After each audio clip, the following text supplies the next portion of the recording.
Davis versus Brown. Thank you, Bert. You're welcome, Judge. Parties have been sworn in, Your Honor. You may be seated. Ms. Davis, according to the complaint that I've read, you and the defendant lived together for a period of time. It is your claim that when you moved in together, you put down a substantial amount of money, almost, I think, $4,000. You call it a down payment on the house. You say that Mr. Brown subsequently kicked you out of the house and you want that money back. You also said that he's used a video card where you rent videos from a store without your permission. It belonged to you. He didn't return the videos, and you now have a very extensive bill from that store. Mr. Brown says you never gave him a dime, and he's got a counterclaim for bills that he claims you owe him, and he says you've been bothering him that he doesn't like, so he wants you to pay for his trouble. Right. Yes, ma'am. Okay. All right, Ms. Davis, when did you move in with the defendant? Your Honor, I would like to tell you how my ex-boyfriend did me wrong. He moved in with me in November of 2000. So listen to my question. When did you move in together in a place where you claim you put money down? In June of 2001. That's Shh. Now listen, I'm going to get to you. So don't interrupt her. We do things in a very orderly way here. It's the only way that I can function. Otherwise, I become frustrated. And Bird doesn't like it when I get frustrated. When did you move in together? June of 2001? Very good. And was this a house or an apartment? It was a mobile home. Was it a rental? No, ma'am. He bought it? Process of buying, yes, ma'am. And you say you gave him how much money?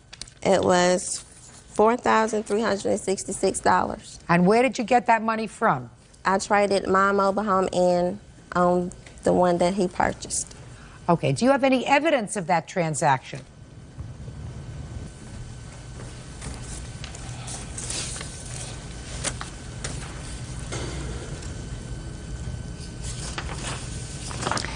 All right, sir.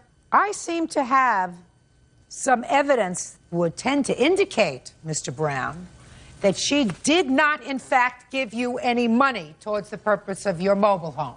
exactly. She did not. Listen to me carefully, sir.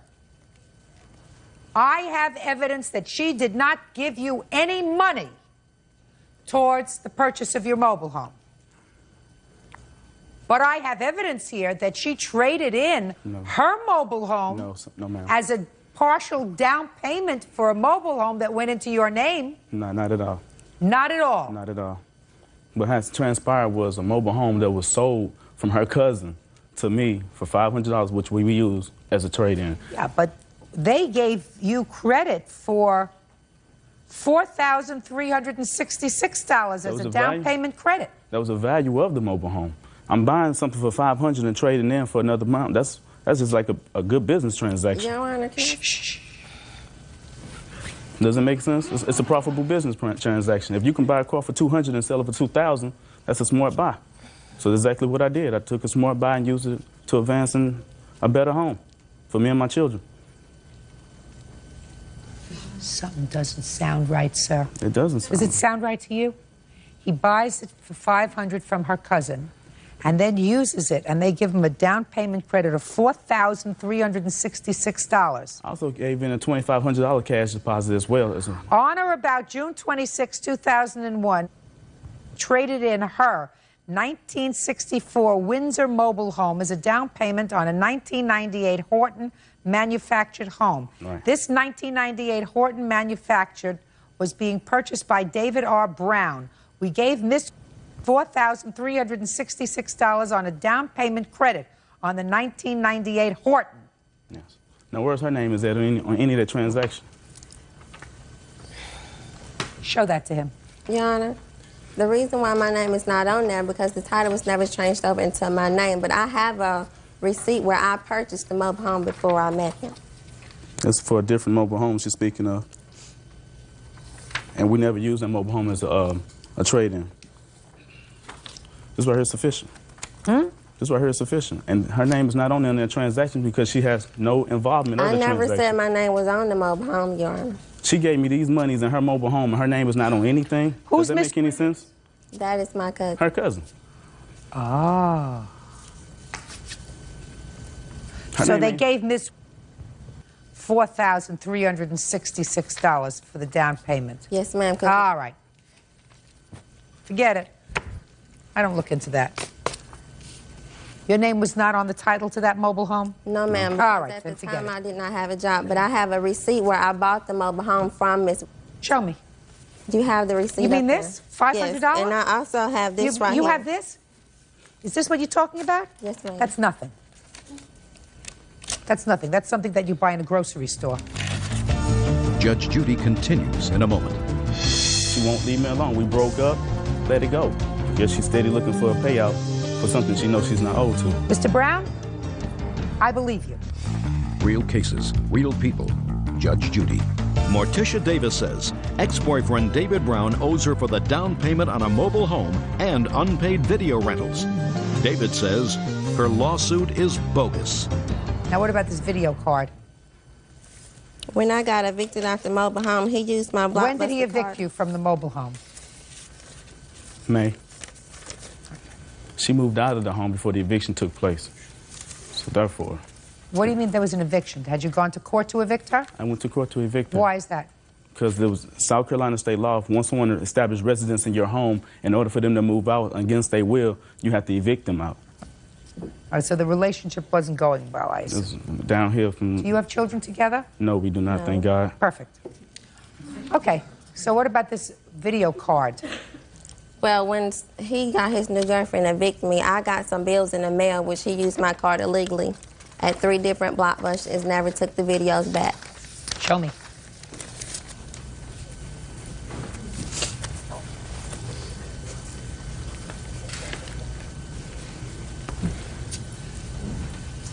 You were evicted in May, is that right? Yes. Well, this is March of 2002. Thank you.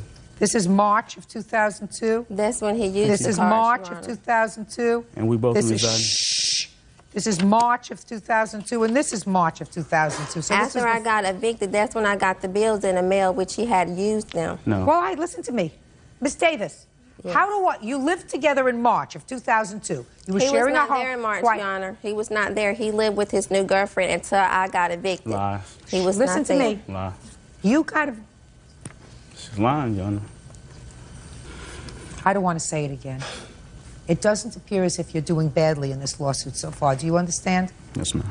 But what can happen is you can lose if you open your mouth again. Clear? Yes, ma'am. You have any of these movies home, sir? No, I do not. He's not going to admit Do you to know it. where they are? They last was left in the home that she was residing in. Now, what she did with them after that, I don't know. Your Honor, that's not true. I haven't been back to the house. At the time, I was out the house from late part of March all the way up until April, May. See, now he's, Back in now May. he's Don't telling interrupt him. Back into May. All right, you have no case, Miss Davis. That's you. You want to get to your counterclaim? Mr. Brown. Yes, ma'am. All right.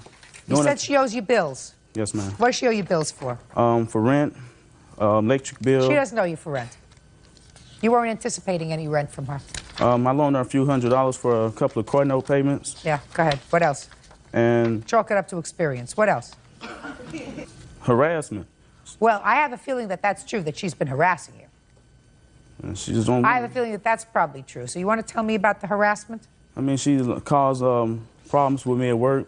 She caused problems with me and my children. I'm a single parent of 2 children. Today is my son's birthday. I should be home with him instead of her in this courtroom.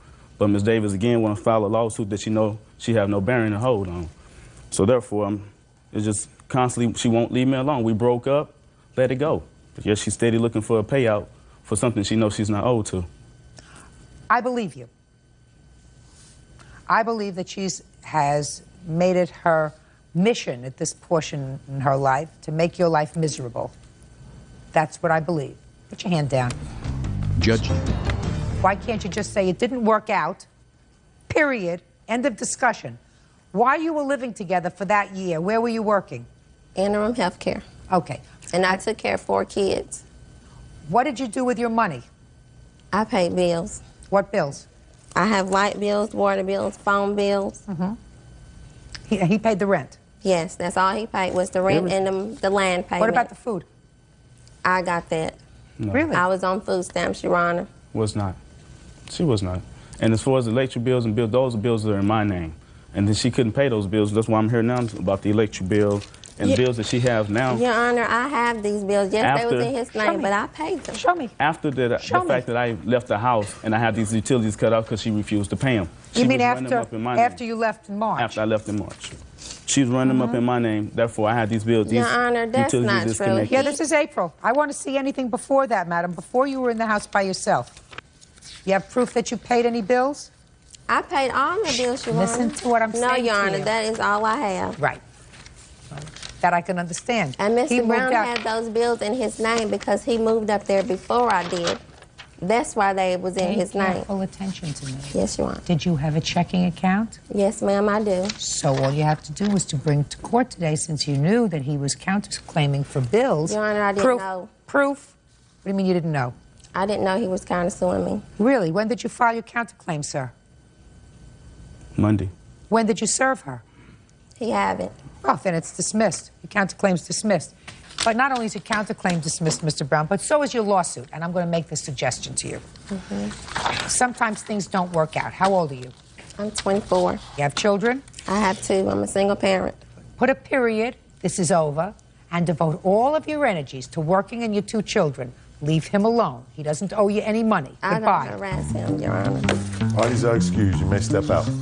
He jumped on me twice, and the mobile home was mine, which I didn't have the title with me. Many a times she had me arrested for domestic criminal violence, something that I didn't do. He's not going to do anything without being in the courtroom because he thinks he can get away with a lot of stuff. She came in here, Judge Judy seen between the lies and what she was trying to tell, didn't get nothing. Justice was served for the first time. And now the next case. All parties in the matter of Robinson versus Bradford. Step forward, please. Psychotherapist Cliff Robinson is suing his former friend, lab technician Angela Bradford, for the cost to repair his car window.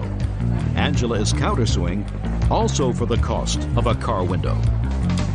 Mr. Robinson, it is your claim that the defendant's son broke a window in your car, that the defendant, who was a friend of yours, agreed to fix it and did not pay you the money that it cost you to fix this rear window. Was it a rear window of your car? Rear quarter panel, yes. Ms. Bradford says, I think she's saying that she had initially agreed to pay for the window. Is that right? That is correct.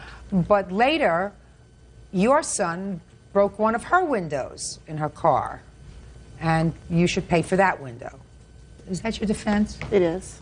So let's make this as simple as we can, because Bird knows that I like to keep things simple. How much was the window in your car, Mr. Robinson? The window itself, Your Honor, came to $972.29. Let me see. I have pictures and the estimate.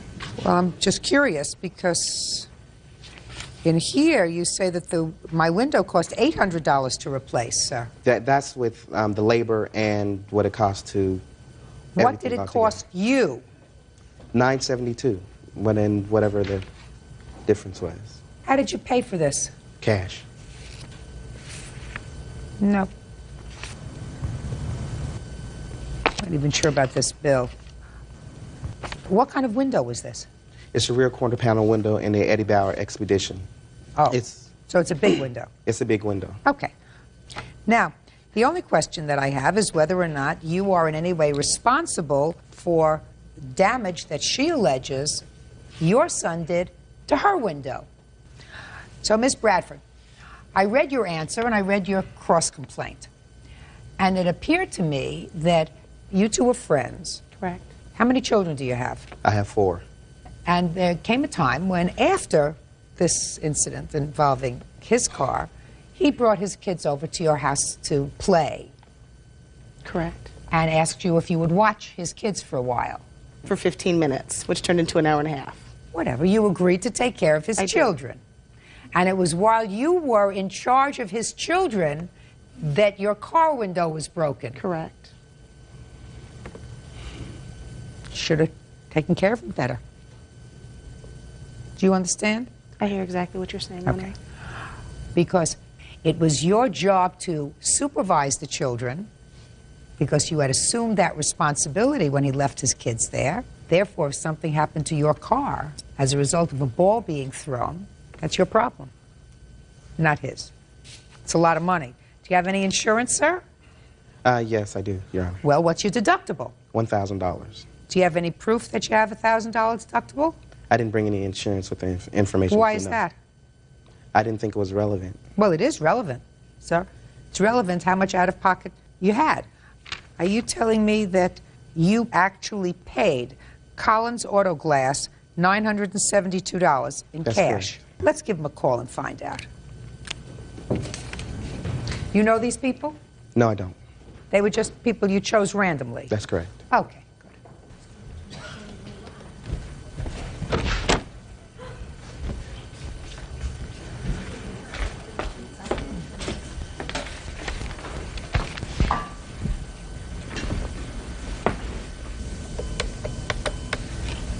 In Seattle, Washington, for Collins Auto Glass. So there is no Collins Auto Glass in Seattle.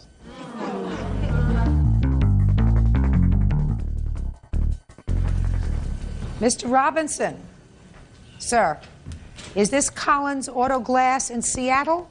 Yes, it is. Well, they don't have a listing for him in Seattle, sir. Well, I know in... They don't have a listing for him in Seattle, Washington. There is a phone number on here, sir. 206 number?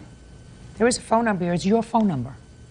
The only phone number that appears on this is your phone number. Yeah, my information is on there, and then in the... I don't know. Show it to him.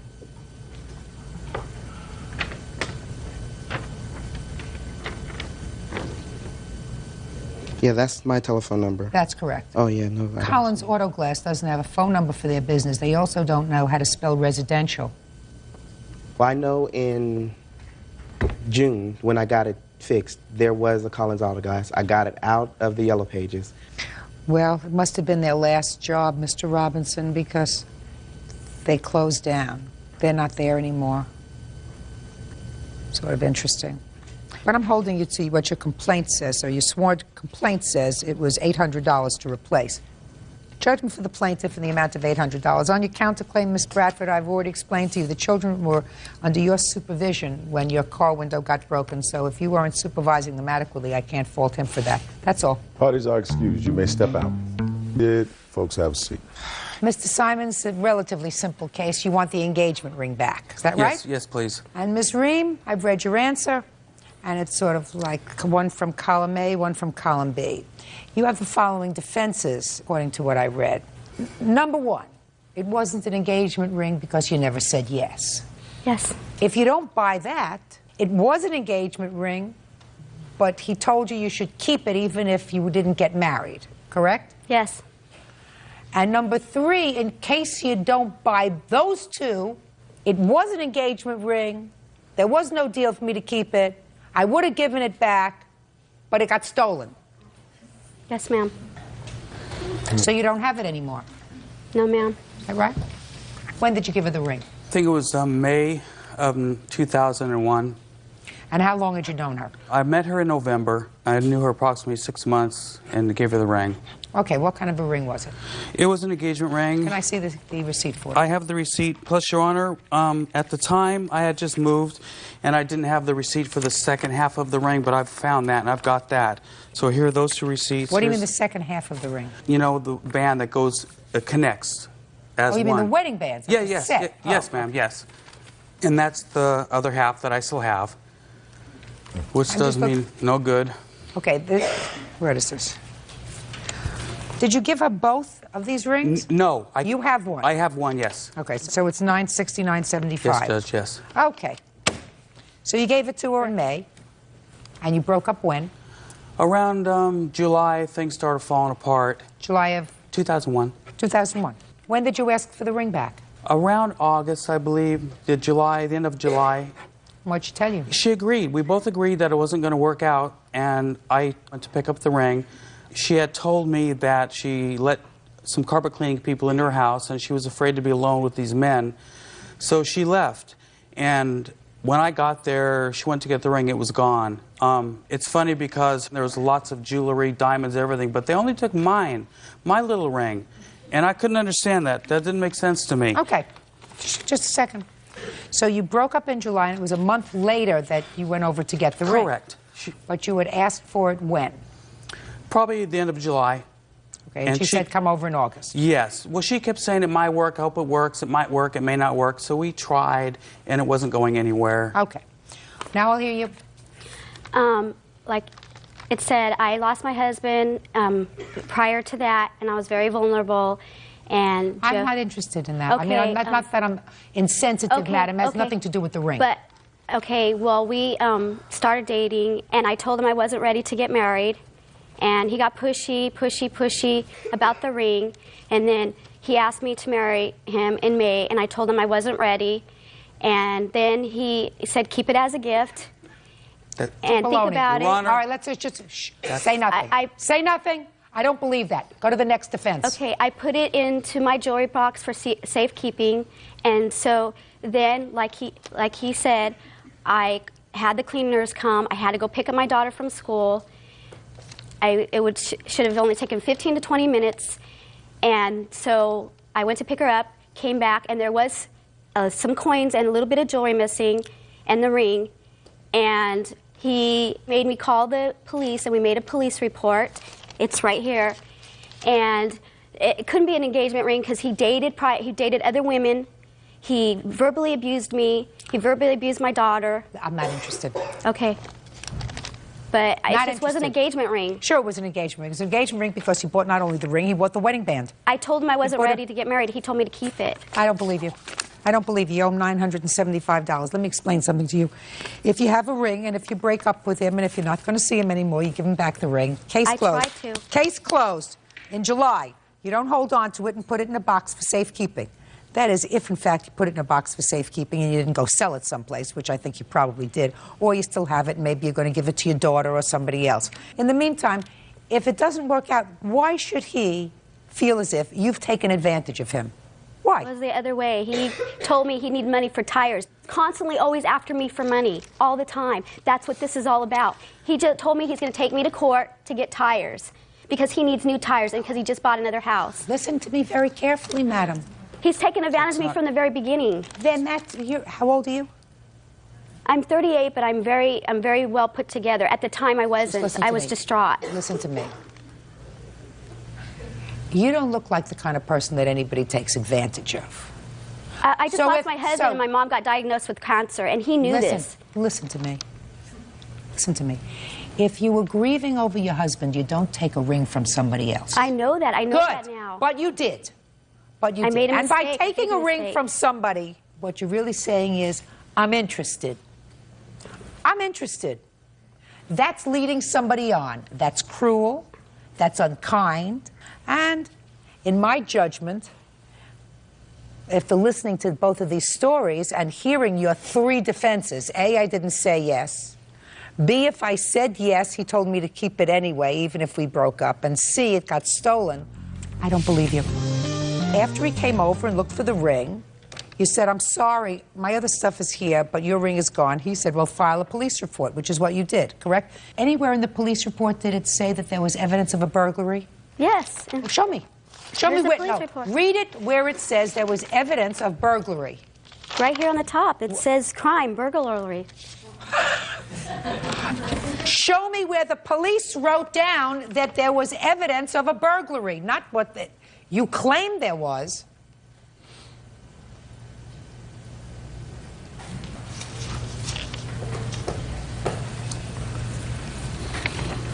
It doesn't say burglary, but it says she opened the top drawer and discovered her ring missing. Right, that's what you said.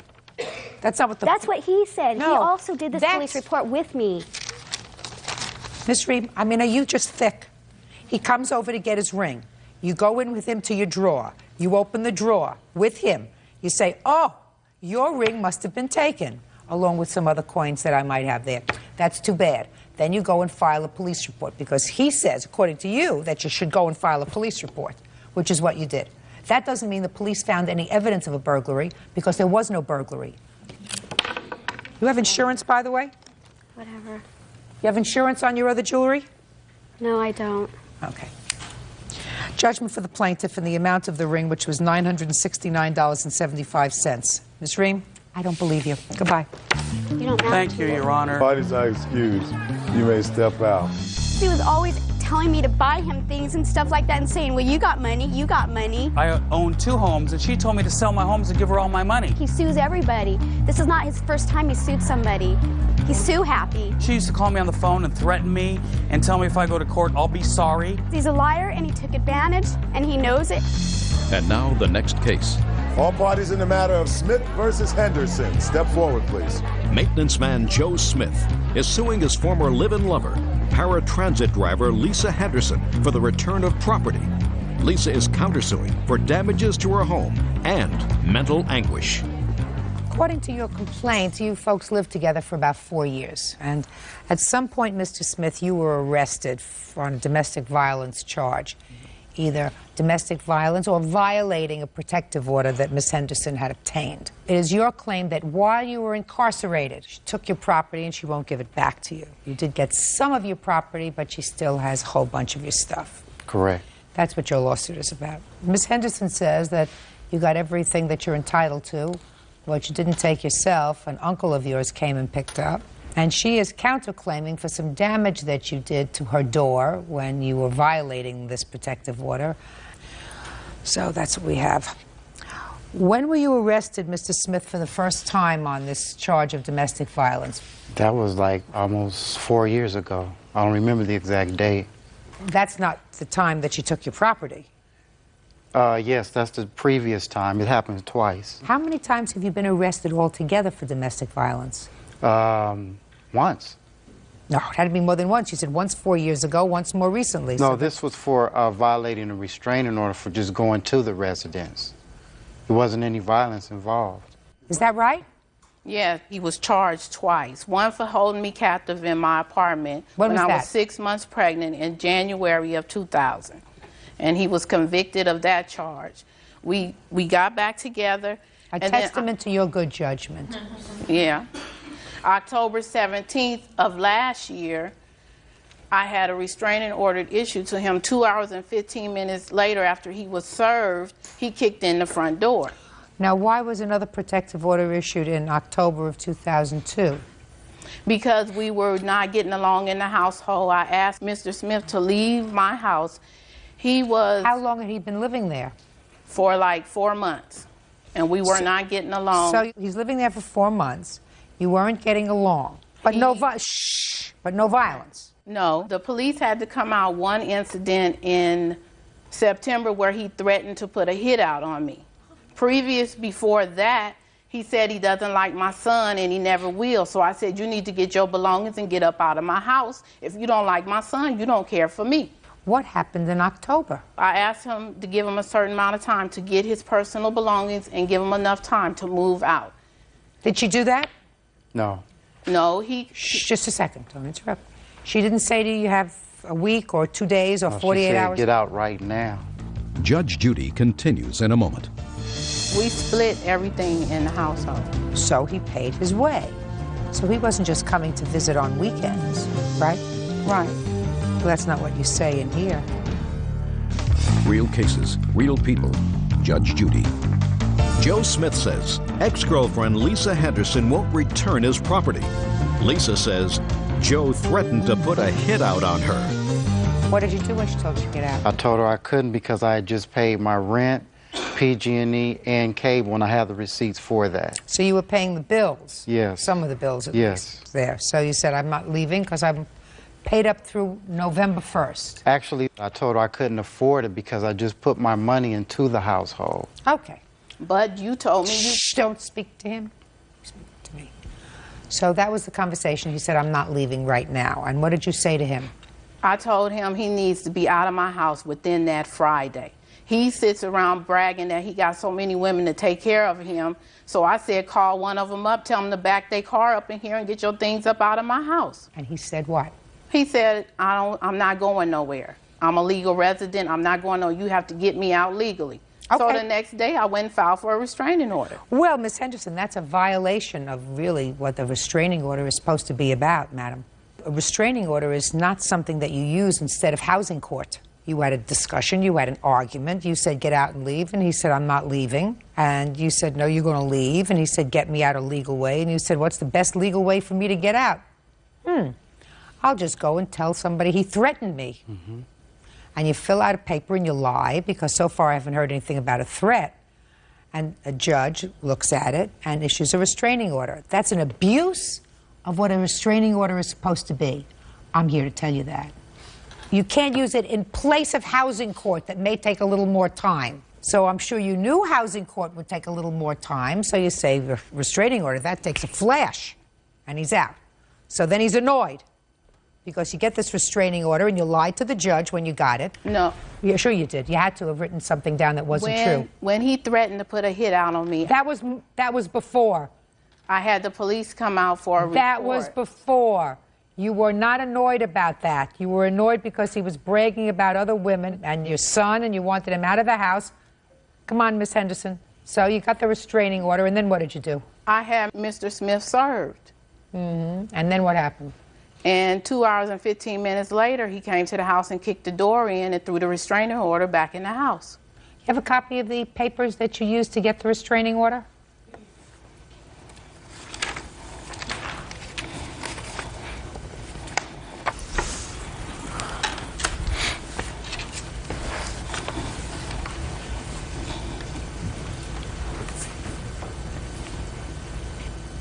Can I see the checks that you wrote for any of the bills in the apartment, Mr. Yes, Smith, ma'am. please?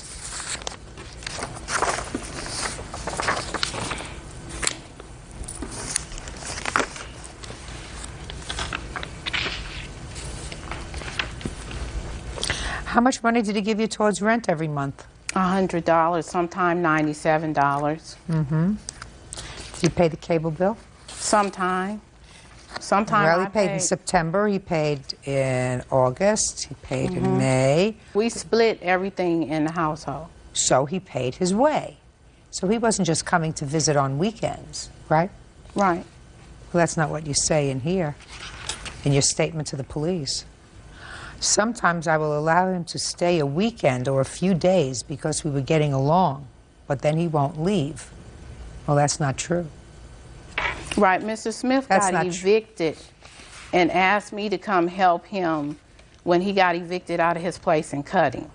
Our agreement was he was supposed to stay so long to save up enough money so he can get his own place. Well, that's not months and months where he's paying half the rent, paying half the bills, cutting everything in half. So he is a tenant there. Right. Okay. All right, Mr. Smith. Yes. I want you to tell me, sir, what items do you claim that Miss Henderson has that belong to you? Everything on my list that I have here. Well, let me take a look at the list. Okay. It's quite a bit. You might want to take a recess.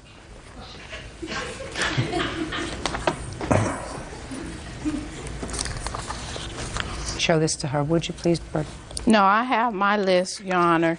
And this is the list that we had in November 22nd when he was incarcerated, and he gave it to me. Who wrote that list? He did. Oh, then let me see that and list. And he got a different total from what he has on there. Oh, fine. Then let me take a look. And the check, and what you've crossed out is? The things that I gave to Larry in November. So you still have the other things? Because those are the things that he gave to me by him bringing it into the household, which is a gift to me. No, it's not a gift. None of these things are gifts. I want you to listen to me. None of these things are gifts. Everything on this list that he prepared, so I won't look at this list. This is the list he prepared. You make sure are boxed up because he's going to send somebody to get them. Do you understand? Yes. No fooling around. Listen to me. If you're frightened enough of somebody to seek the court's assistance in getting a restraining order against them, you want everything that you have that might cause them irritation out of the house. You didn't have these things before he moved back.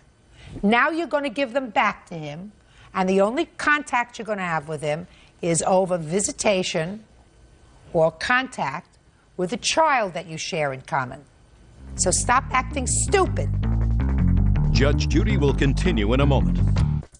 Now let's talk about him busting down your door. He knocked down the door, Miss Henderson. Was that after you had him served with the protective order in October? Yes. Then he, I don't think that was the right thing to do, to knock down the door. It also wasn't the right thing to do to file a false police report, which you did. So you do not get your door fixed as a lesson not to abuse the court system. That's it. Go. 346 on the calendar in the matter of Miller versus Hastings, Washington. Parties have been sworn in, Judge. You may be seated. Folks, have seats, please. Who are you? Brenda Hastings. I'm Michelle's mother. How old is Michelle? 17. Okay. Miss Miller, Michelle is your son's girlfriend. Yes, ma'am. This is your son. Yes, ma'am. So you're really suing your son and his girlfriend. Her mother is here because she's a minor. Yes, ma'am. It appears from what I've read that you decided to rent a house. You were Yes, separating from your husband or something like that. Yes, ma'am. And that your son and his girlfriend said that they wanted to come and live with you. You say that this didn't work out, but they owe you for back rent. They owe you for money that they put on your credit card. They have a counterclaim.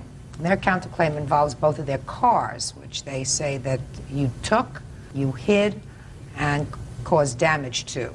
No, ma'am. So Yes, that's ma'am. what the case is about. Very complicated. When did you decide to rent this house? About the second week of September. And what was the rent on the house? $575 a month. And what was your arrangement with your son and his girlfriend? I had planned on moving. My husband and I were just going to separate for a little while to work out some differences. There was a duplex that I had been waiting on that was around the corner from the house. My 15-year-old son had told Charlie here that we were moving, and Charlie indicated to him that he needed a place to go. He was tired of the stuff at Brenda's house. I had talked to Charlie. He had been living with you? Is that right? How old are you? 19. I had talked to Charlie and told him that was fine. There was no mention of Michelle at the time. That came up later with Charlie saying that she don't really act like she acts, but she'll act better when she's not around her mother. I thought about it for a while, and I said, well, we'll give it a try. And this is a lot of information that I really don't need. Okay. Well, I went up and asked the landlord, and the landlord said they were renting it. Oh, okay, fine. So you decided to rent it, and you decided to let the two of them move in with you. Right. And what was the financial arrangement with them? We would go on the rent 3 ways. Did you discuss that with her mother? No, ma'am. And you knew she was 17? Her mother had put her out. They wanted both. They had asked several times for both of these to put them out. And my young son Listen here, to me. Derek, Miss Miller, can tell you. That's not my question. My question was, you knew that Michelle was 17. Yes, I did. Okay. Michelle cannot enter into a contract with you because she's a minor. So if you did not have an agreement with her mother to pay a third of the rent, you cannot sue Michelle for a third of any rent that you believe she owes you. Do you understand? Yes, ma'am. Okay, so let's do away with that. Now, so let's deal with your son. Did your son give you any money towards the rent? No, ma'am. Yes, He I gave me did. $150 to help put on deposits on the utilities. So he gave you $150? Yes, ma'am. How long did they live in the house? 6 weeks.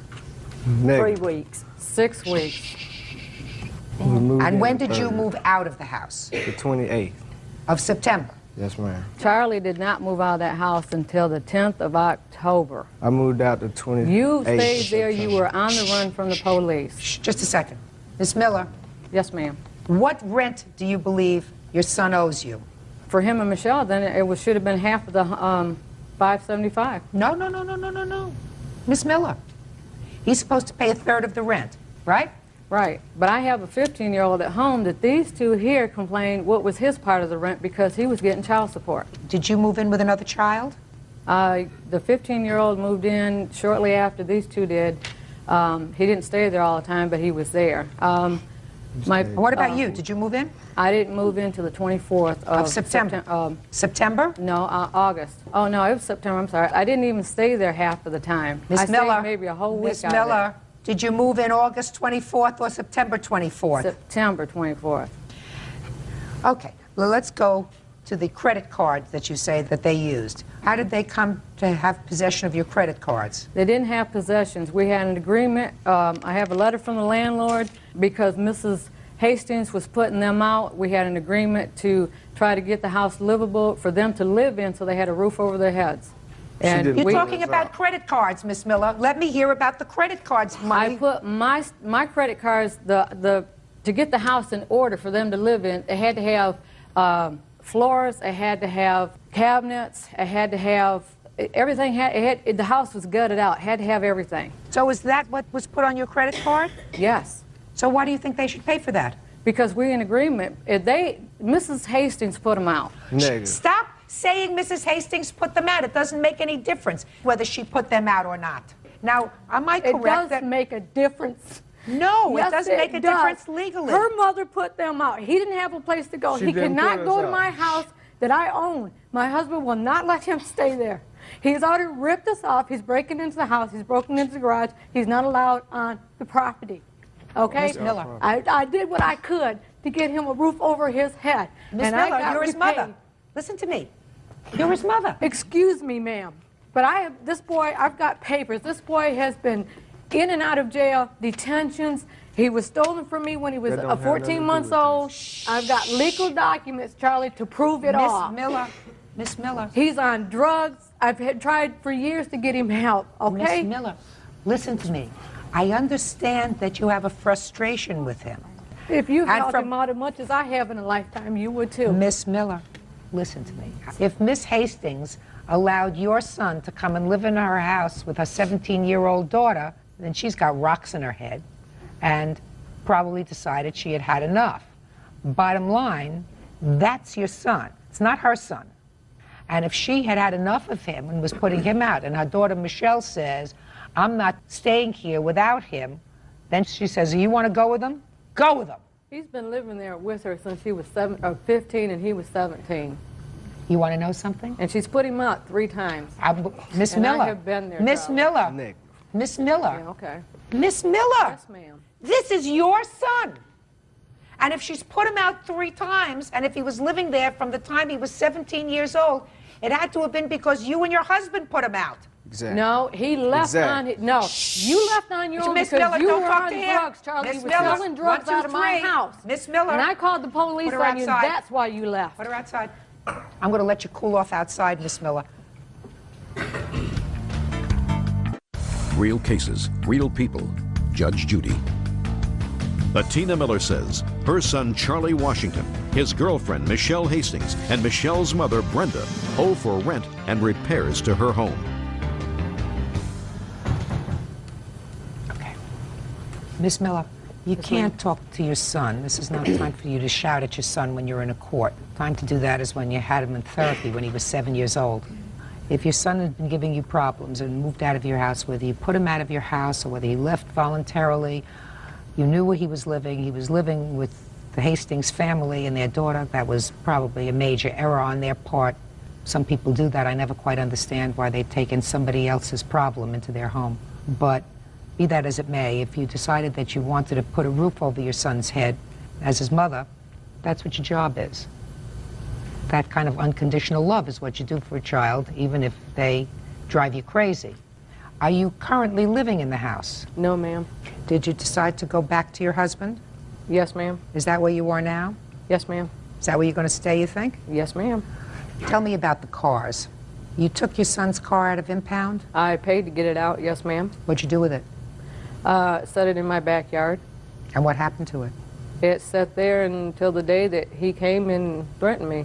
And then I took it down on the corner where I told him and the police officer that I would set it and left the keys in it, that in the Nissan. And somebody stole it? I don't know. Well, it wasn't found on the corner, is that right? I don't know where they found it at. Where did you find your car? I found mine in a ditch on Orville Smith.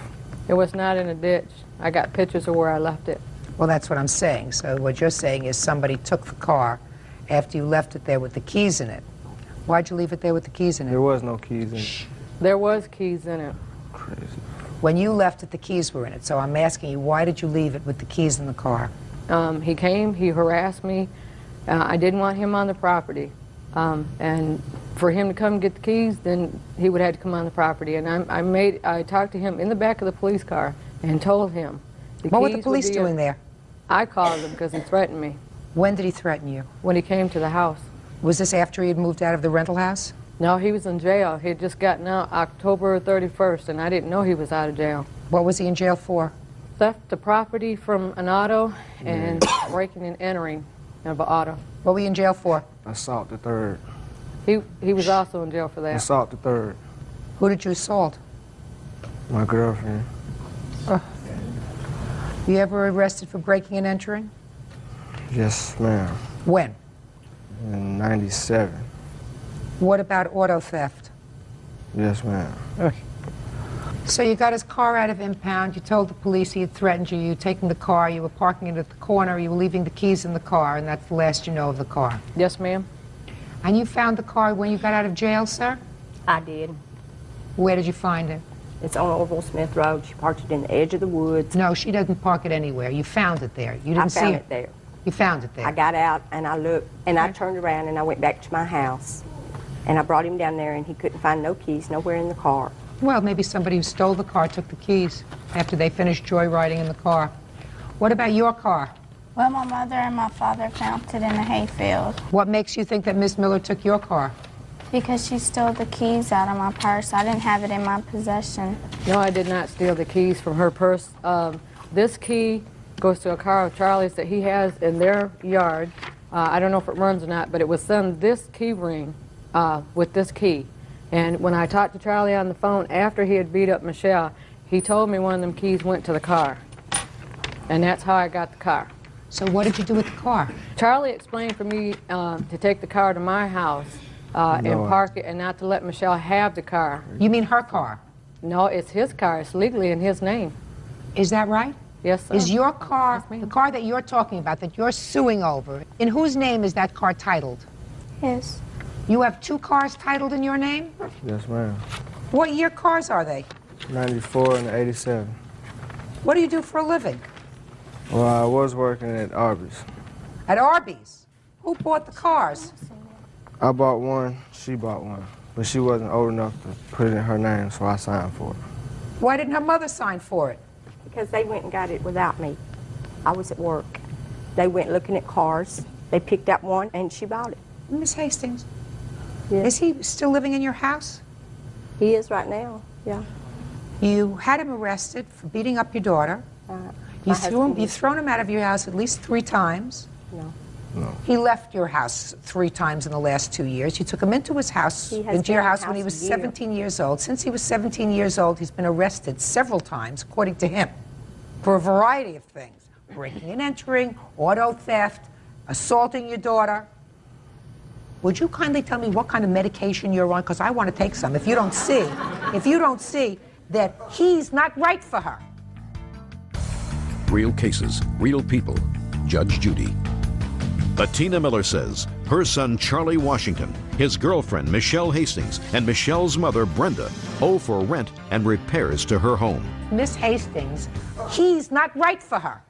He may not be right for her, but everybody has to make their own choices, and... Hey. Everybody has to make their own choices once they're an adult. Until you're an adult, your parents help you make those choices, and they don't do things that encourage you to make bad choices. Well, Tina has put her son out several times. Tina's son is a bum. Was your daughter a bum when she was 15? No, my daughter was in school when she was 15. Is she still in school? She's going to night classes. No.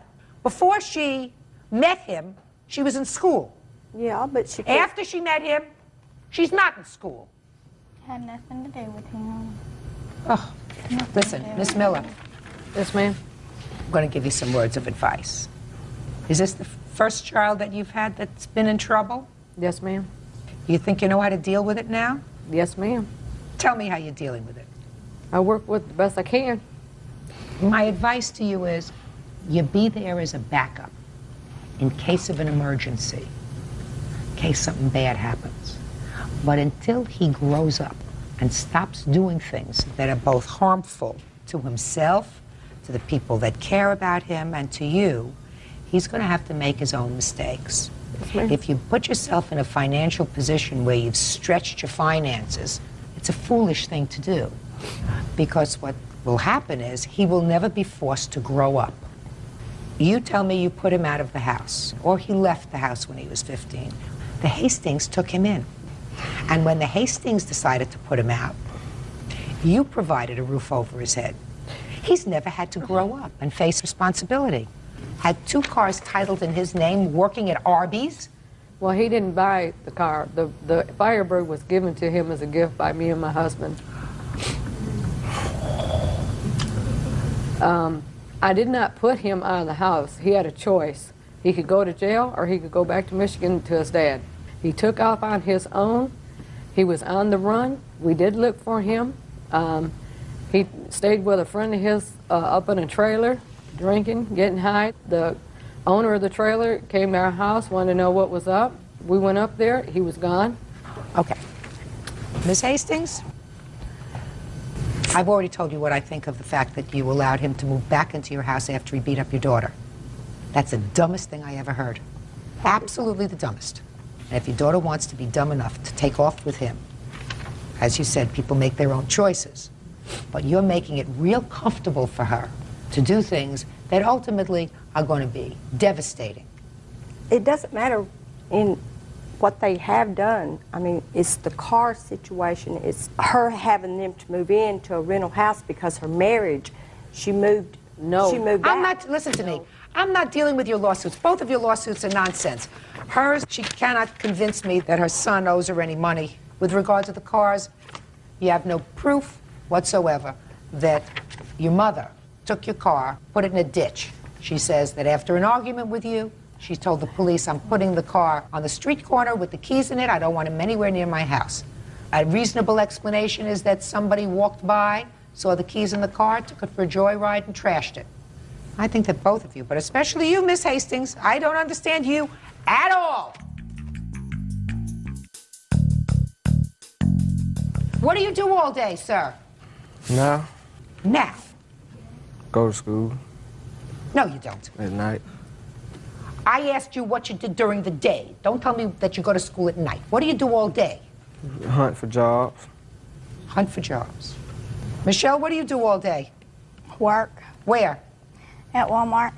You work 5 days a week? 8 hours a day, 5 days a week. And you come home and he's watching TV? Michelle, look at me. You come home and he's watching TV? I don't know what he does during the day. Michelle, before you get pregnant, get smart. You'll be working at Walmart, 9 months pregnant, and he's going to be sitting home playing with Nintendo that you will have bought him for Christmas. Get smart. Cases are dismissed. Parties are excused. You may calendar in the matter of Griffin versus Moore. Thank you, Bert. Parties have been sworn in, Judge. You may be seated. Folks, have seats. According to your complaint, you and the defendant met when I believe her husband and your son were incarcerated together. Yes, ma'am. Your complaint alleges that you developed a friendship and you allowed the defendant to charge certain items on your credit card with the agreement that she would repay you or pay the bill as it came in. Initially she did, then she stopped. And you allege that when she stopped paying, she owed you $842. That's correct, Your Honor. So when did you first meet the defendant? I think approximately about a year ago. My son was incarcerated, and he was her husband's roommate. So we became good friends, and we would go shopping at the Avenue, and every time she would charge anything, she was so good about paying it. I mean, it was probably most of the time before it even became due. When my son got out of incarceration, she had a type of attraction to my son. It became almost impossible for me to have conversations with her because I did not want to be in the middle. Your Honor, that's not the truth. Just a second. And after a lot of harassing phone calls, I had asked to quit because I couldn't take it anymore.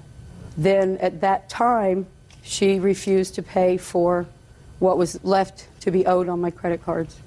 What was left? This is the deposits of as far back as we started this. These are all that she's charged, all she's paid, what she owes is left.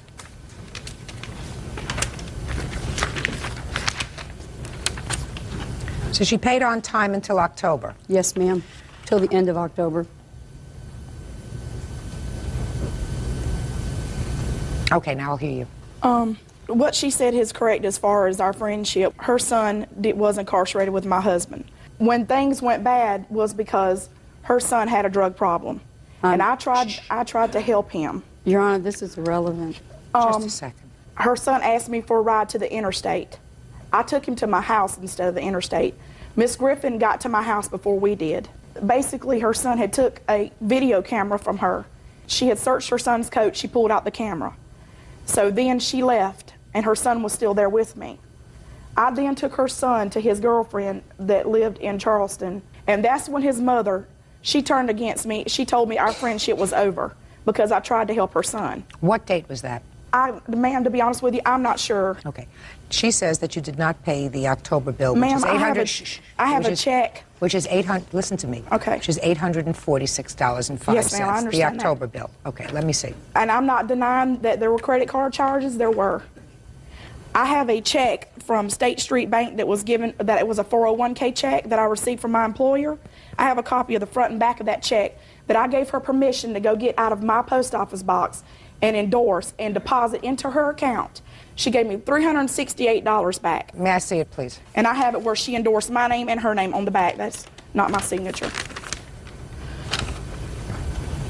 Because at the time I was on a medical leave, she knew that my money was a little tight. I told her to take the check to pay for the bills because I never missed paying her. I'm just trying to find the date on this, when she endorsed it.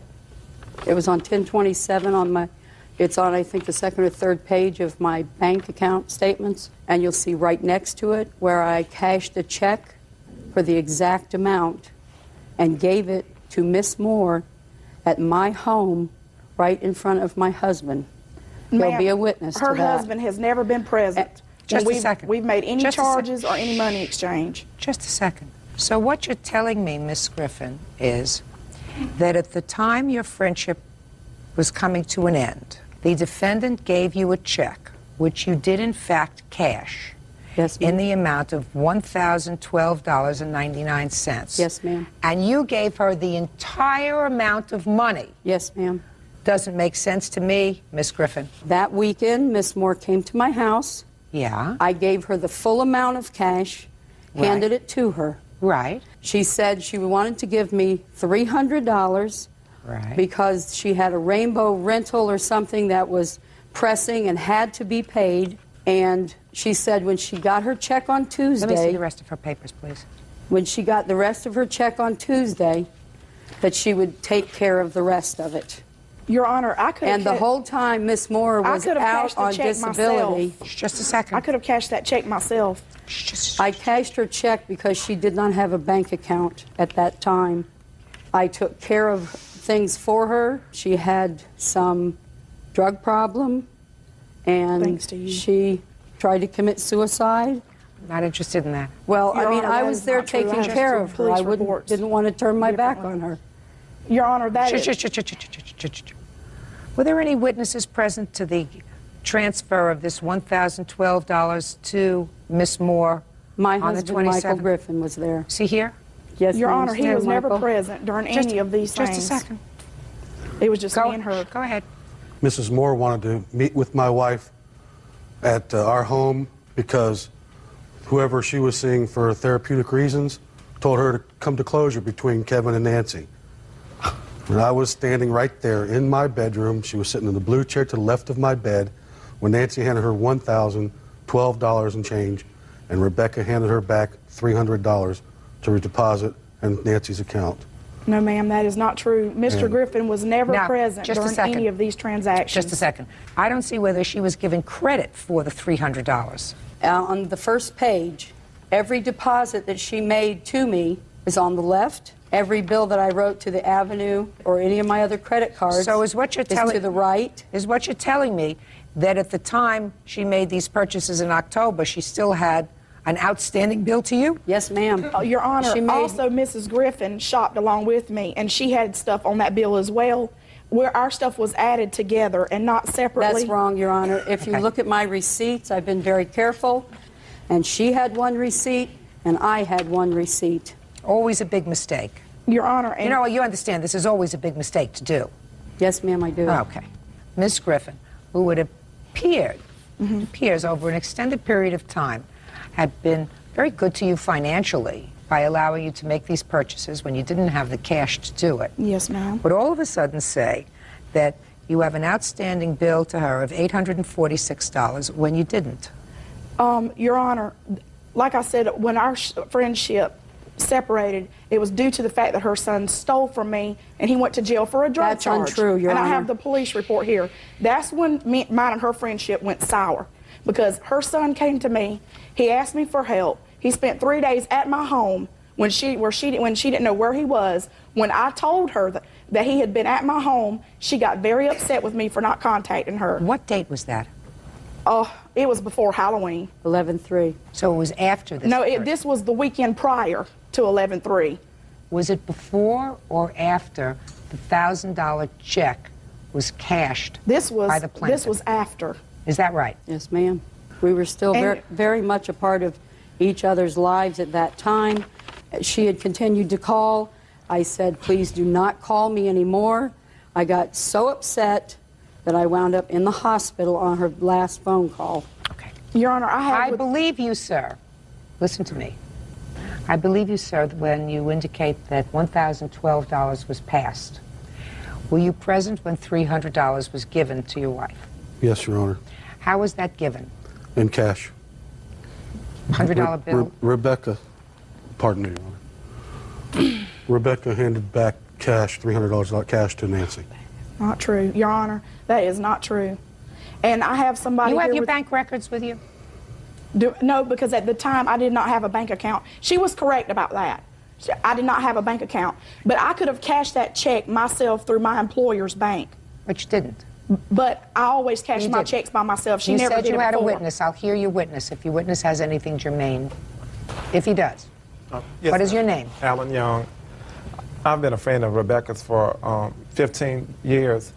Rebecca asked me would I give her a loan of $300 because she owed Mrs. Griffith some money. She borrowed money from me that night because she said she had to pay on her rent or something. So I kind of believed her. What is your rent, Ms. Moore? $385.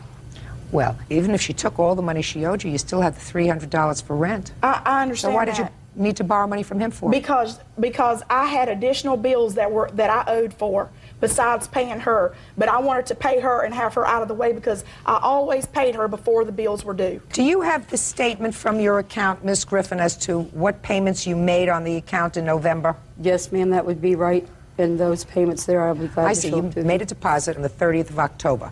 Yes, ma'am. Your Honor, she was paid in full when she received that check.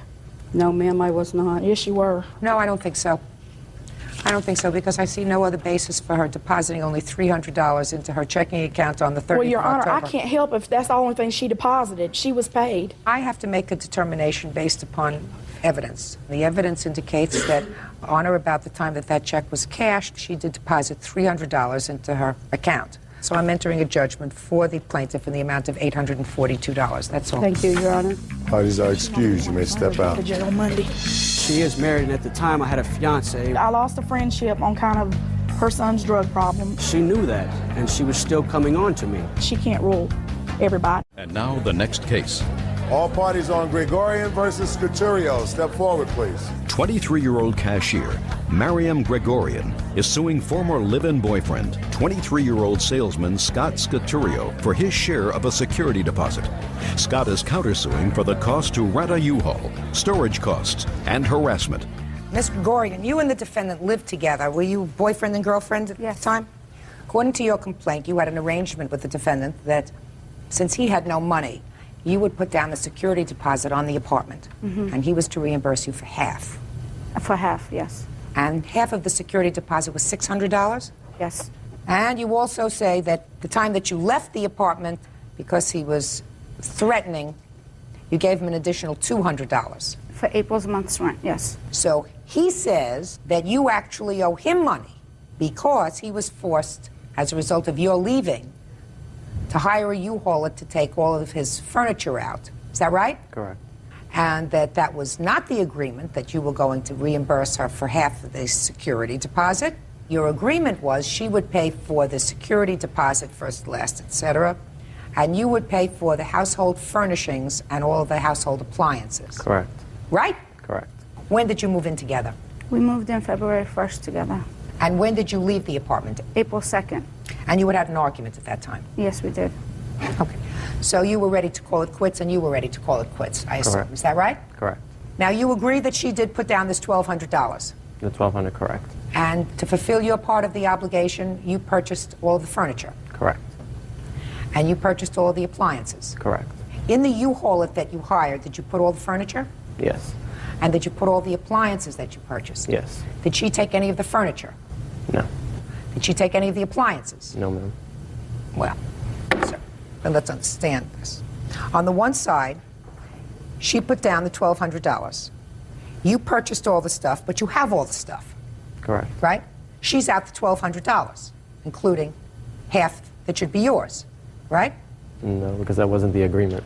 Well, the understanding was that if she put down, according to you, that if she put down the $1,200, your capital contribution to the apartment would be, I assume, purchasing furniture and appliances about the same amount of money, $1,200. Correct. Did you spend $1,200? About that, maybe a little more. But you have it. You didn't say to her, I'll give you half, right? Correct. Why not? Because the agreement was before we even took the apartment that if anything should happen to the relationship, that we would at least stay as roommates in the apartment. Nobody stays on as roommates. That's stupid. In any event, sir, I don't believe you had that conversation. So what I'm asking you is let's talk about money. Let's say you spent $1,200 on furniture, appliances. She spent $1,200, right? Each of you should be out $600. That's math. I'm not really good at math. But am I making myself clear to you, Bird? Very. Right. So you got $1,200 worth of furniture and appliances. That's on your side. But you kept it. Now, you want to give her $600, you want to give her half the furniture? I'm not going to give her half the furniture.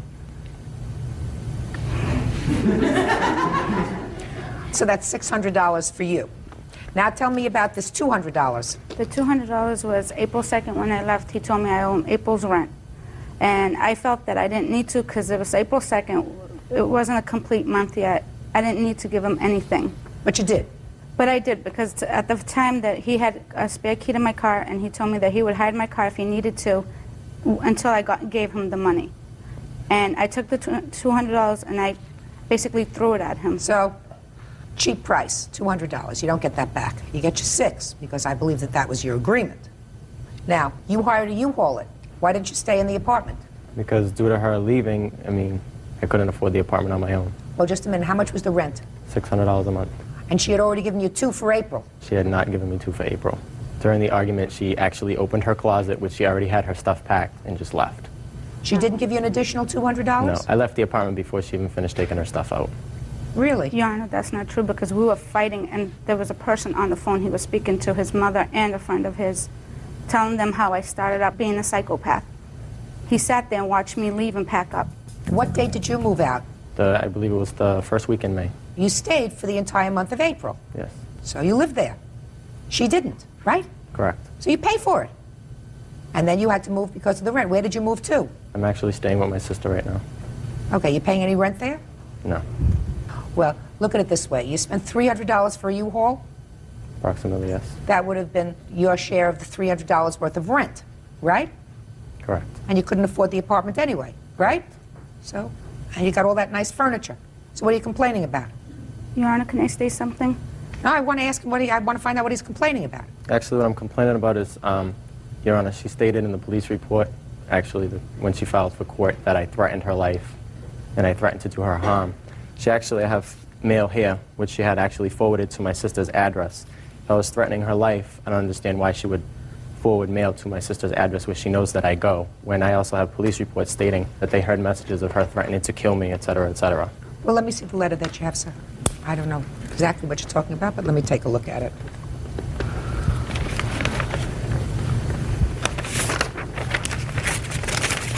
I forwarded the mail to her sister's address because at the time when I had nowhere to go, she offered to take me in. That's why I did it. Whatever. It's really not dispositive of anything. All right, you owe $600. Your counterclaim is dismissed. Judgment for the plaintiff in the amount of $600. That's all. Versus Selb, Stamter. Parties have been sworn in. Judge, you may be seated. Sir, have a seat, please. Miss Selb. Yes. You were married to the defendant's father, is that right? Yes, ma'am. For 7 years. Almost 7 years. Yes, ma'am. He died. Yes, ma'am. It is your claim that the defendants agreed to reimburse you for the costs of cremating your husband. Yes, ma'am. They say that there was never such an agreement. When did your husband pass away? I cannot hear you. When did your husband pass away? He passed away of October 6th last year. Was his passing away sudden? No, ma'am. He had been ill for a period of time? Only my son was there. Okay, let's try it on this side. Was your father ill for a long time? I would say yes. What do you mean you would say yes? He had open heart surgery in 1994, and among many other illnesses, and I don't think he ever recuperated, if that's from what you his mean. open heart surgery. Right. Were you notified as soon as he passed away? He passed away at 2 o'clock in the morning, and Natalie called me the next early, about 8:30 the next Was morning. he home or was he in the hospital? He was in the hospital. How long had he been in the hospital? It was 2 days prior. To his passing. She called you 2 days before. Did you go to see him? No. She told us not to. She told us not to bother coming up there. She has no right to do that. And if she did, I would assume that you would just disregard that and go and see your father anyway. She requested us that we did not come up there. Then you disregard that request and you go see your father. She said that he was not, there was no plans for actually that he was going to survive the evening. Even more reason for you to get there. Did you see your father regularly? A few times a year.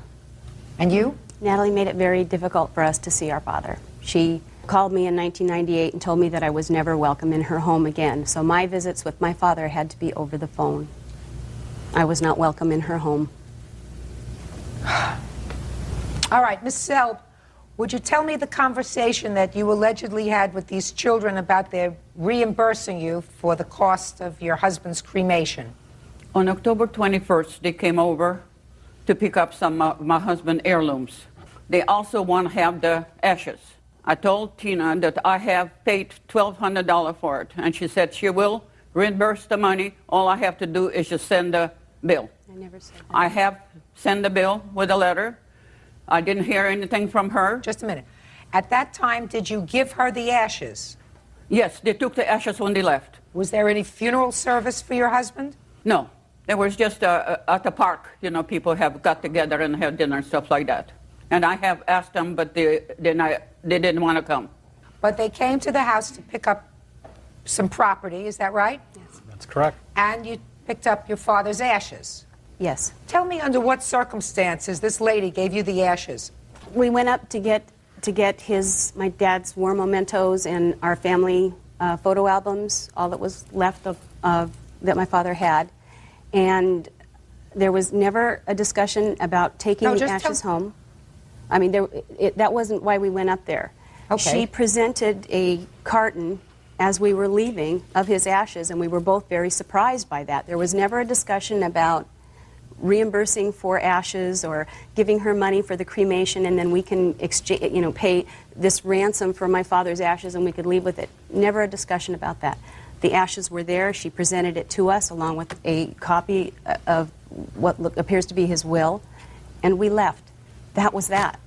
Miss Selb, why did you give them your husband's ashes? Why did I do what? Why did you give them your husband's ashes? Because Doug asked for it. Because they asked for it? Yes.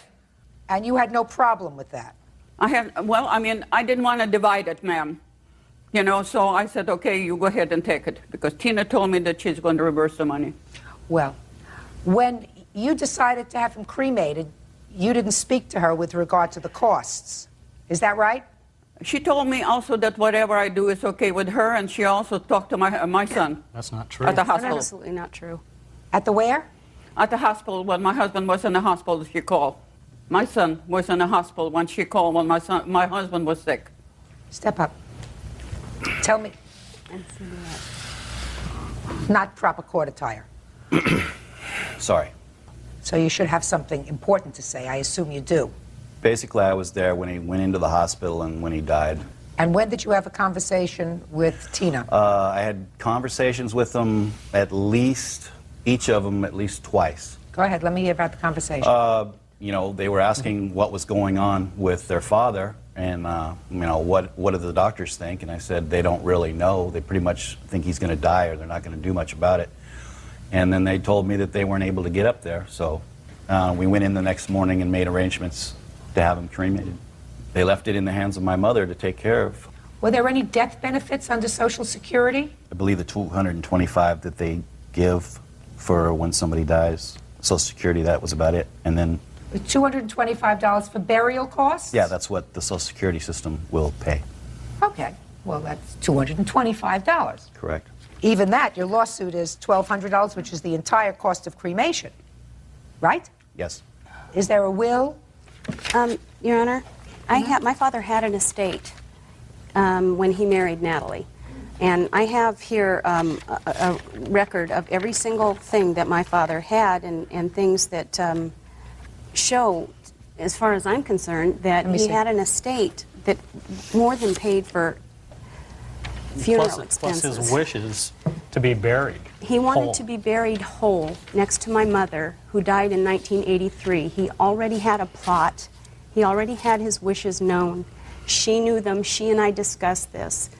When he died, she knew that we did not want him cremated and that he didn't want to be cremated. How long was he married to your mother? 37 years. When did she pass away? 1983. I hired Natalie to be his housekeeper. I think an important point. Go ahead.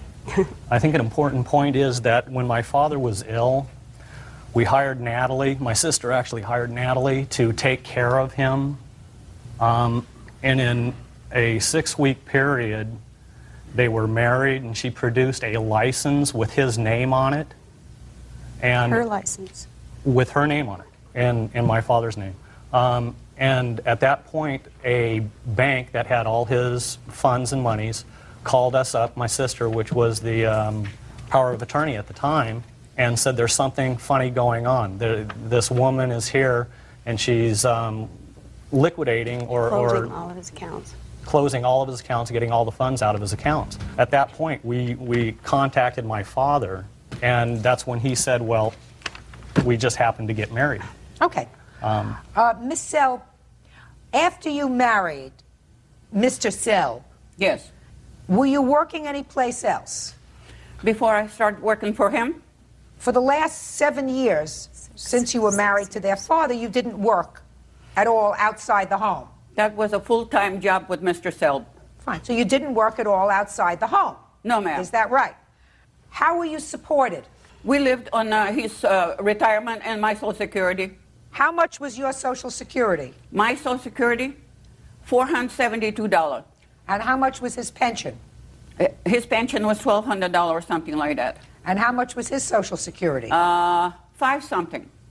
So you had Social Security of $400, and he had about $1,700 a month. Is that right? Right, ma'am. Okay. And he had savings as well. Is that right? Yes. Of course. Where are his savings? The savings? Yeah.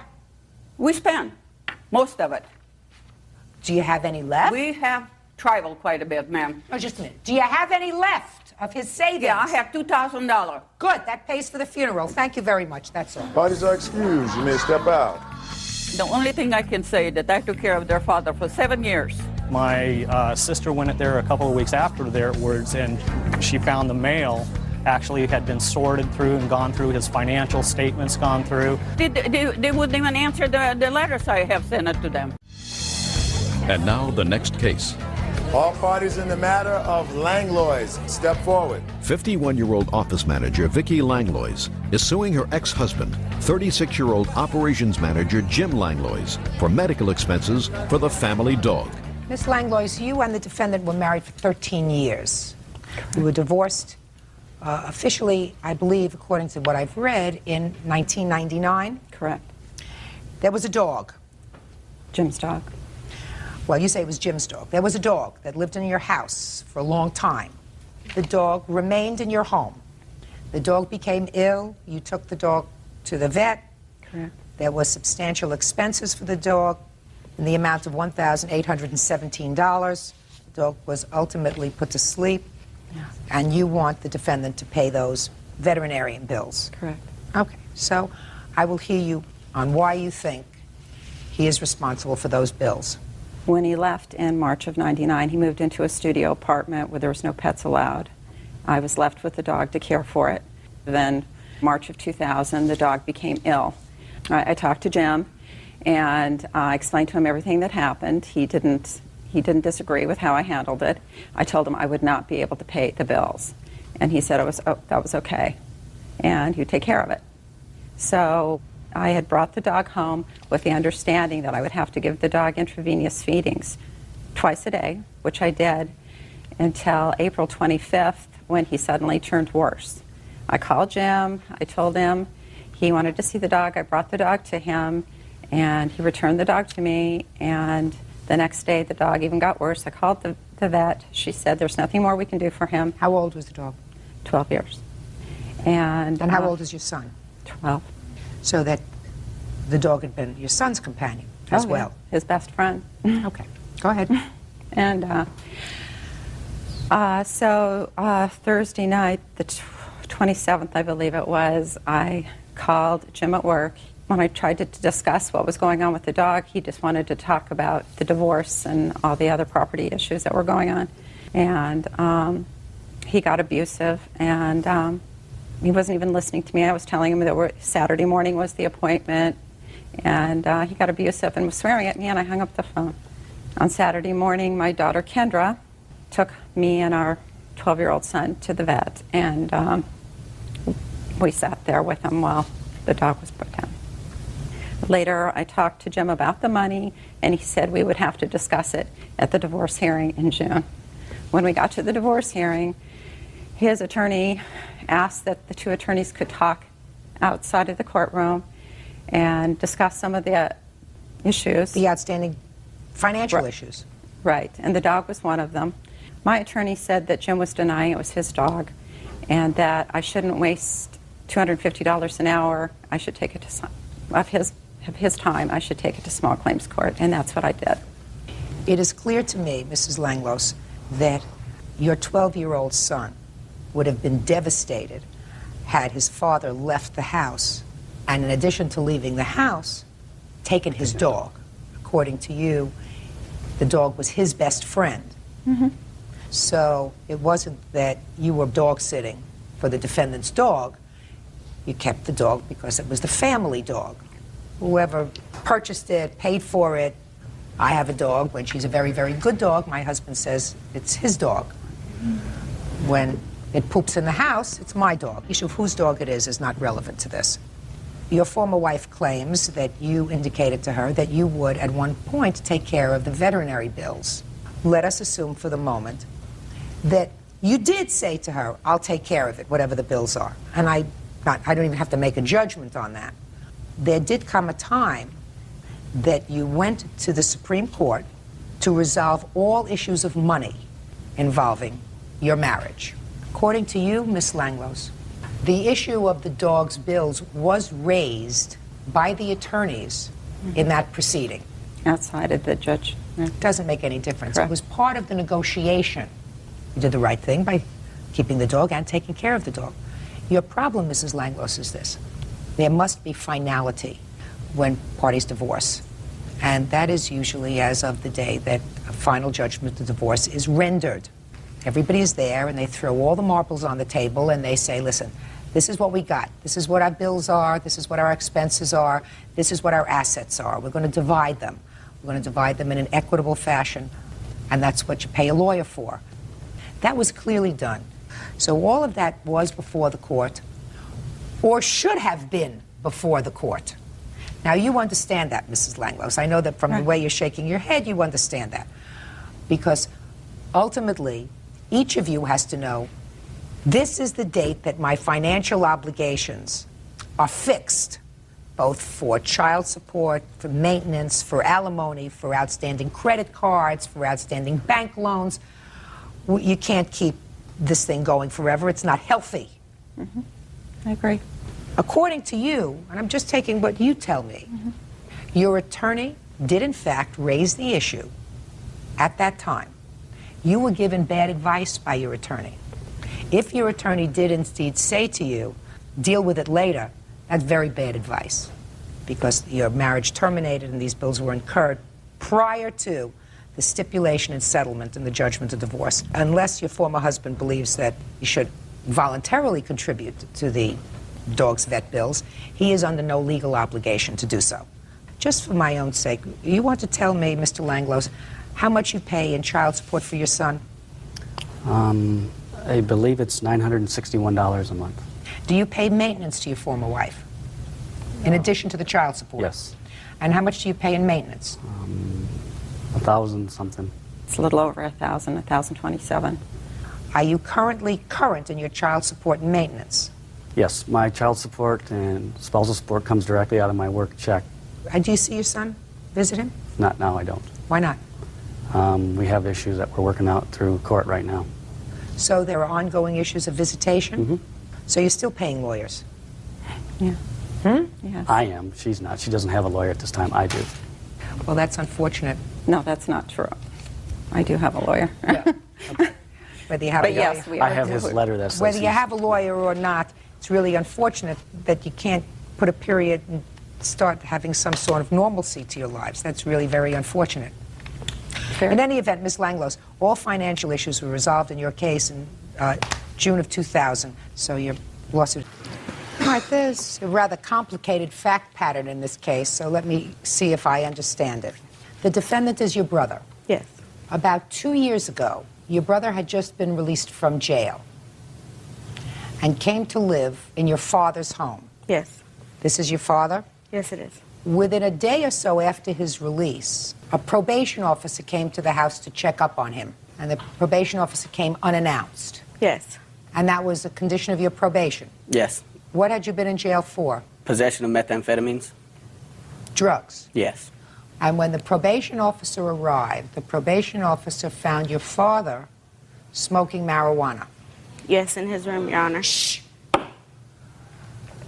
And he was smoking marijuana because he was ill. Yes. And I understand he has now a card that indicates that he can use cannabis for medicinal purposes. Is that right? Yes, Your Honor. You have that card, sir? Yes, Your Honor. At the time, he did not have that card. No, ma'am. So he was taken to jail. Yes. There were certain expenses surrounding his incarceration. You had to bail him out. Yes. You had to hire a lawyer.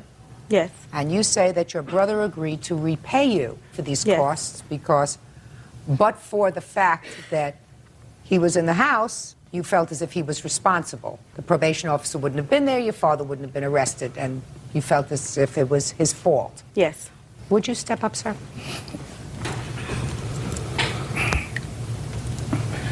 Yes, Your Honor. What's the nature of your illness, sir? I have spinal stenosis, I have gout, I have arthritis, I have rheumatism. How long did you spend in jail? 12 hours, something like that. Before your daughter bailed you out? Yes. And how much did it cost to bail him out? The bail was set at $8,000, so we had to put $800 down. And you hired a lawyer? Yes, ma'am. And how much was the lawyer? The lawyer was $2,500.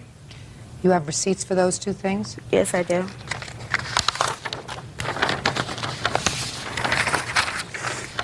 Here's the bail receipt. And this is the attorney receipts. He sent the receipts on the letters. He sent letters showing me the balance and the balance due. What was the ultimate sentence, Mr. Pacheco? They charged me a $300 fine. You can sit down. Are you uncomfortable standing? Yes, sir. Okay, just have a seat. Now, Mr. Pacheco, can you tell me about the conversation you had with your brother with regard to this money? Yeah, at the time when the police they came into the house and they wanted to know where my brother's stuff was. I showed him in the corner because that was my father and my brother's agreement that his stuff was to stay in the corner. That way, if in case anything was to happen, because he told my dad about the search clause, that his stuff was in the corner and nowhere else in the house. He wasn't home at the time. Who wasn't home at the time? Your brother? Yeah, right, correct. My two young sisters were there at the time and very upset that my father had been taken to jail. Me and my brother here walked my sisters to McDonald's to get them something to eat. On the way to McDonald's, we met up with my brother who was coming home. At that time, I told him that our father had been arrested, and he felt bad about it. And he told me, well, all I have right now is $100. Do you know how much the bail is? I said the officers didn't tell me what the bail was set at or anything. He called up and he found out that the bail was set at $8,000, and he asked me if I had any money. I did have money. I was reluctant to loan him the money because he had just gotten out of jail and I knew he didn't have any funds at the time. I did at that time tell him I would loan him the money, and he told me he would pay me back because he felt bad that he had put his father in that situation. But he did say, I'll pay you back. Yes, he did, and he also said that he would pay back any fines, and also if there was any lawyer or attorney fees, he would pay that. And did he say that to you? Yes. My brother, David, was there at that time when we had the conversation. Okay, I'll hear you. Well, what had happened was, I had just been recently incarcerated. I got out, I spoke to my father, I didn't explain to him about the search closet first. I explained to him that I had nowhere to go, I didn't have nothing to do, I needed to stay at his place for a while. To move my stuff in, like she said, I had one particular area, and at that time I told him, that's when he told me to put it in one area, because I told him about the search clause. This was after you moved in? This was, yeah, right after I moved in. And he said, okay, well, rather than just putting me out, he says, well, leave all your stuff here. If anything happens, your probation officer wants to come, this is your area. They can search your stuff. He knew I wasn't doing drugs or nothing. I knew what he did, but he did it in his own room because he was sick, and a long time his doctor told him, that if it helps him, go ahead and smoke it, but he couldn't, prescribe it due to, fear of being incarcerated himself, the doctor. So then when the police came in, I wasn't there. They came in, to my understanding, they didn't even search any of my stuff. They just smelled marijuana in the house. They went to his room with unannounced, and then they seen him smoking the marijuana. So they took him to jail. I was coming back home. My sister told me, Pop's in jail, what happened? Your probation officer come, they searched. So I was real worried about it. I was like, well, how much is going to get out? We'll find out. So we found out his bail. I had $100 in my pocket. I was thinking, where can I get the money? And then Gloria says, oh, I got the $700. So I said, well, you do? I said, okay, well, let's go bail him out. And as far as all the payments of the lawyers and the court costs and all that, I never agreed to pay none of that. I thought about it, so, well, he got 8 kids, everybody, I didn't put him in there smoking the weed, I didn't have him in there smoking because they came search for me. They didn't find nothing on me. They didn't find nothing in my area. Other than the fact that you agreed to pay her back, you would have no legal obligation to pay for your father, even though the probation officer was there looking for you. And but for the fact that you were living in your father's house, your father, in all probability, would not have been arrested, at least on that day. Yes. That doesn't make you legally responsible unless you agreed to pay her back. I didn't agree to pay no lawyer fees or... Step up. Tell me your name. David Pacheco. You were with your sister when you found your brother? Yes. Tell me about the conversation as you remember it. My sister, when we approached my brother, like she said, she explained to my brother, about how the police came and how they took him to jail and stuff like that. And he couldn't stress enough how bad he felt of, it was his fault that my father had ended up in jail that day. He said it more than once that, I will pay you back anything, whatever fines come up, anything, I will pay you back as soon as I can. When did you decide, sir, that since there were 8 children, it should be spread around? When I couldn't pay the bill, when I couldn't pay nothing, and I didn't agree to pay I just want to know, you didn't say to your sister at the time, well, there are 8 children, so we'll spread this around. No, I didn't, because at the time I was just worried about getting my father out of jail. Right. As far as the bail, I may be responsible for the bail because if he was incarcerated because of me, but that don't make me got to pay. Well, I got to pay the plant fees. He got his plants took, his weed took, his put it in jail. I didn't put him there. I didn't tell him to smoke no weed. I know it helps him, but I didn't know they was coming to raid him. Mr. Pacheco, I don't think you listened to what I said before. I said, if it weren't for the fact that I believe that you told your sister at the time that you would pay her back this money, you would not have a legal obligation to do it because it's not your fault that your father was smoking marijuana, even as he claims, for medicinal purposes.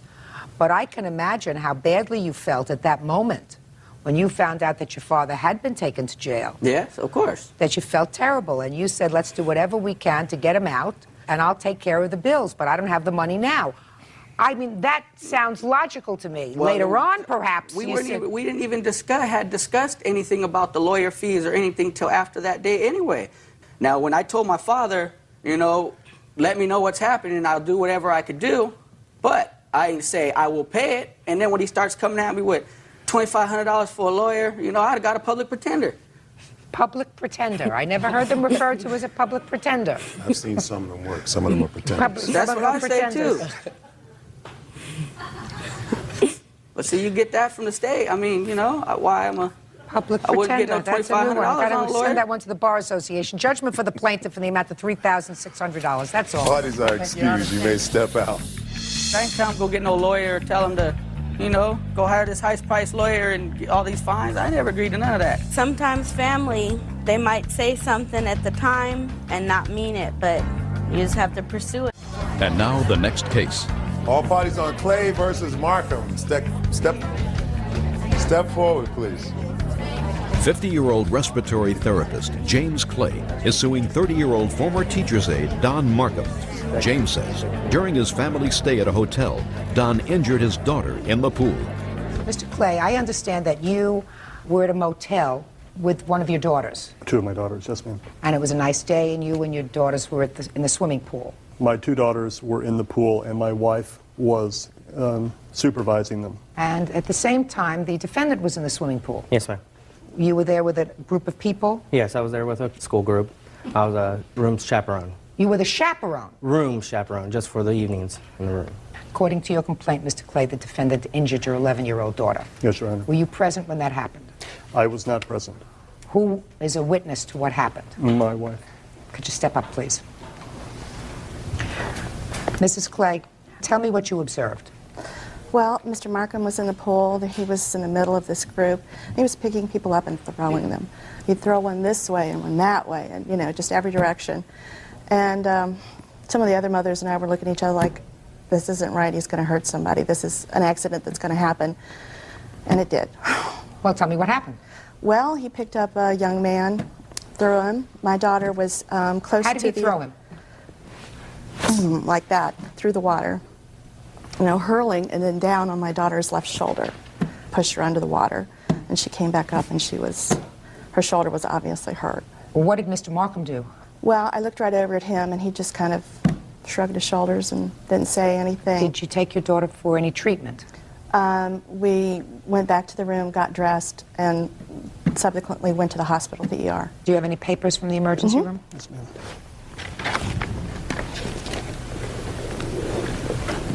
Thank you.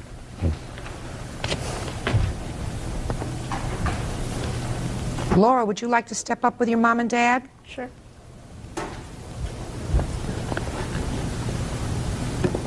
Tell me what happened when this person fell on you. Well, me and my little sister were jumping off the edge of the pool, and I was reaching towards the ladder, and I turned around and I was looking at her, and that's when the gentleman fell on top of me. What did he say to you? Do you remember? Yeah, he was touching my shoulder. He kept on asking if I was okay. I contacted back to my mom. I was screaming and crying. Okay, what was the total amount, Mr. Clay, of the family's unreimbursed medical bills? $424.10, ma'am. All right, Mr. Markham, I'll hear you. Well, I was at the pool, and with what she said, I wasn't throwing people here and there. It was only the second time I had thrown the boy, and I saw where he had landed before, so I went under the water so he could get his foot here and a foot on his shoulder. So when I came up out of the water, after he tapped me, he went back. Well, I didn't know he had landed on the girl until I had turned around. Were you standing in the pool, sir? Yes. Didn't you think that maybe if you threw him over your shoulder, he could have landed on his head in the pool if your feet touched the bottom of the pool? Well, the water was up to here. I was right, up. but you're throwing somebody up. You're thrusting them up, which means they can go over on their head. Yes. Down to the bottom of the pool, snap their neck. Didn't that ever occur to you? No, ma'am, because the area that I was throwing him into... Launched is a good word. Well, the area that he was going into was deeper than the area I was standing. How much deeper, sir? I'd say a good foot, but I figured if somebody wasn't diving head first or anything like that, if somebody was just dropping into water, you know, he had asked me to do it, so I was having fun and enjoying myself with the kids, having a good time, so I did.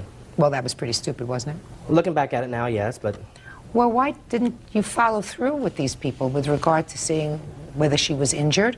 Well, after the boy had landed on her and I saw that she was injured, I did go over to her, asked her if she needed help. I told her, you know, I'm sorry about this happening. And I stood there. I was going to help her up out of the pool, and she told me, no, no, don't touch me, don't touch me. So I backed up out of the pool and just kept an eye on her until her mother came over to her. And then I watched them go out of the pool. And that was the last time I heard anything until, you know, the girl from the front desk came over to me to get my name and address to fill out the accident report. And then I didn't hear from him again until September 15th is when I got a certified letter from him. He gave me 4 days to actually get a hold of him, and he was asking for $914 at the time. He gave me 4 days to reply to him, or he said he was going to sue me in the letter. And I sent him out this copy of this letter, asking for certain information just so I can see and what and all has been done and what and all I needed to verify what was going on. Let me see the envelope, please. This is the envelope for the first time.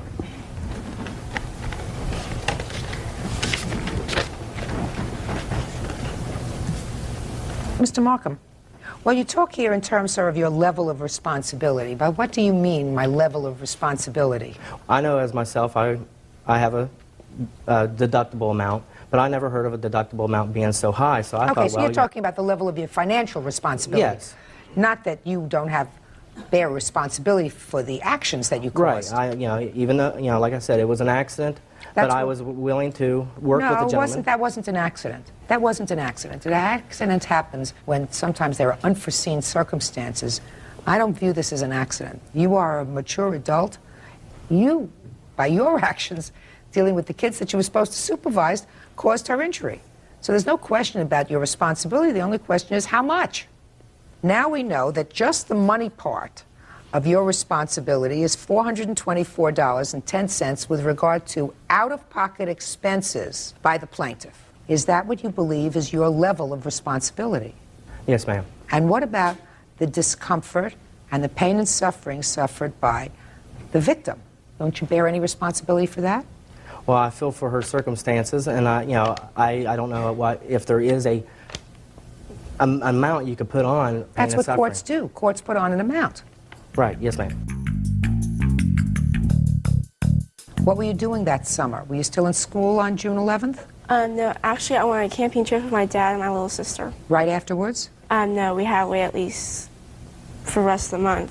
For the camping trip, my husband said that she couldn't really hold a backpack so they could go, you know, really hiking for a long time or anything like that. So it was a trip that we had planned all year, just me and my two daughters going out west. And it ruled her out of soccer for the fall. She wasn't able to play. You mean in September you still had residual effect of the shoulder injury? I couldn't move my shoulder for a very far distance for about 3 months afterwards. Mr. Markham, that's what courts mean by pain and suffering. Plaintiff is suing you, Mr. Markham, for $3,000. He's suing you, I assume. The other $2,500 is for pain and suffering on behalf of his daughter for the discomfort that she endured as a result of your actions. He is absolutely entitled to that. Judgment for the plaintiff. Parties have been sworn in, Judge. You may be seated. Ma'am, have a seat, please. All right. Well, there are certain things about this lawsuit that we can all agree on. Ms. Kessler, the defendant is your cousin. Correct. Also a neighbor. Correct. And he has a girlfriend. Girlfriend? Yes, ma'am. You also know Dawn. Yes. And according to what I've managed to piece together from reading these papers, you were having a conversation with Dawn. And during that conversation, you told her something about your cousin that she didn't like, and that certainly he didn't like. What did you tell her about him? That Jason was in Terre Haute on a boat, fishing and partying all weekend, Labor Day weekend, instead of being out of town working. So you told his girlfriend that he wasn't where he was supposed to be, but he was out partying when he was supposed to be employed, right? Yes. And you confronted Jason? Yes, ma'am. Step up. When did you tell Jason? While I was on the phone with Amanda, I had asked him about it. So he was at your house? Yes. Had you called Amanda, or did she call you? She had called me. While you were on the phone with her, did you call into Jason and say, Jason, tell me what you did? After she had told me Jason was sitting there, and I had asked him. Were you still on the phone with her? Yes, I was. So you're holding the phone? Yes. And what did you say to him? I had asked him, Amanda had told me that he had lost his job, and that he was out drinking, So I had asked him about it. And What did you say? I asked Jason if he had lost his job, and he said that he didn't lose it, that him and his partner that he was working with had walked off of the job. And I proceeded to tell him that Amanda said that they were out partying, and I had asked him about that, and he said no. Then Jason got mad and went over to confront Amanda about this. And then this is when the confrontation went into effect. Did you follow him? No, not over to Amanda's house. I was watching out of my bay window, which... So you didn't see what happened when Not when he went over to her house, no. So that you can sit down. So here we have it. You put your nose in where it didn't belong. He got mad, and you went over to her house. True. Furious. Yes. What happened when you got there? Oh, I didn't go in the home. I just was outside, and she ran into the house, and I grabbed ran the into the shovel. house? She did, Amanda. I grabbed the shovel, and I proceeded to go up to her van, and I destroyed the taillight. I hit the taillight, and I paid for a new one, got the receipt, and gave it to her. From that point, there was nothing ever said or anything about it until I got papers from her saying she wanted to serve me to go to court, saying I caused $1,900 of damage, that I beat the van with the shovel, which there is no dents on there from a shovel. It's all hail damage that were already existingly on the vehicle when they bought it. Why did you pick up a shovel, Mr. Napier? Well, I was frustrated, and I was tired of her interfering in my life and starting trouble with my family when she ruined her own life with her family. You mean you couldn't settle that with words? Well, words only lead so far. It just accumulated of her doing it to us so many times and so many incidents and so many reports. You know, I just got fed up with it, and it just tried to relieve the pressure and show her what it feels like when she destroys people's property. Why, she ever destroyed your property? Yes, she has, many of times. Really? Yes. Well, tell me about that. Well, I got a report here of stating she did criminal mischief and she popped my fiance's tires in broad daylight, and said that 2 men in a Buick pulled up and jumped out of the car and popped the tires when she was drunk, and she deliberately went over there and did that. Well, how do you know she deliberately did that? Because we saw her out of the front bay window. We told her to watch and heard the tires pop. You know, and tires make a loud noise when you stab a knife through them. Now, your defense is that, yes, you did cause damage to the car. Yes, and I knew I was at fault, and I paid for it, and I told her that I was sorry for that, you know, and I knew I did wrong, and I got papers reported to me that I needed to go to court. All right, Miss Kessler, you tell me what happened. He comes to your house, and you run inside. Okay, let's back up a little bit, Your Honor. When I was on the phone with Dawn, she advised me to call 911, that Jason was in a very big rage, so I did so quickly, ran to my master bedroom closet while he was in my house screaming that he's going to burn my house down, beat me up. I then heard the door shut, and I was on the phone with the dispatcher at the time, and I watched Jason pick up a shovel from my storm door and just rage from my hood all the way back. And there's scars, and there are dents. There's scars on my windows, on my hood, all the way down where it needs to be repainted. I have a very nice looking van, and I was so frustrated and confused. The police said that they would take care of it, talk to him. He said he'd pay for the damages. So I left it at that. Well, nothing was getting done, and I saw that there was more damage, got the estimate, and wow, almost $2,000 worth of repairs. Tell me about him fixing the taillight. I had a friend over. Dawn called them over. He did not fix the taillight. Dawn gave the taillight to a friend of mine in the yard. So he purchased a taillight? Right. And then I had to pay somebody to put it on for me. You have photographs of the car? No, I do not. Why not? Well, I did. I forgot to bring them. How am I supposed to assess the damage? Well, I have 2 estimates here that have full explanatory of what happened. I have a police report here that has Well, let me see the reports that you have. We do have pictures, Your Honor. You have pictures? Yes. She wants the police report, and I want the police report and the estimates, and I will take a look at the defendant's photographs, please.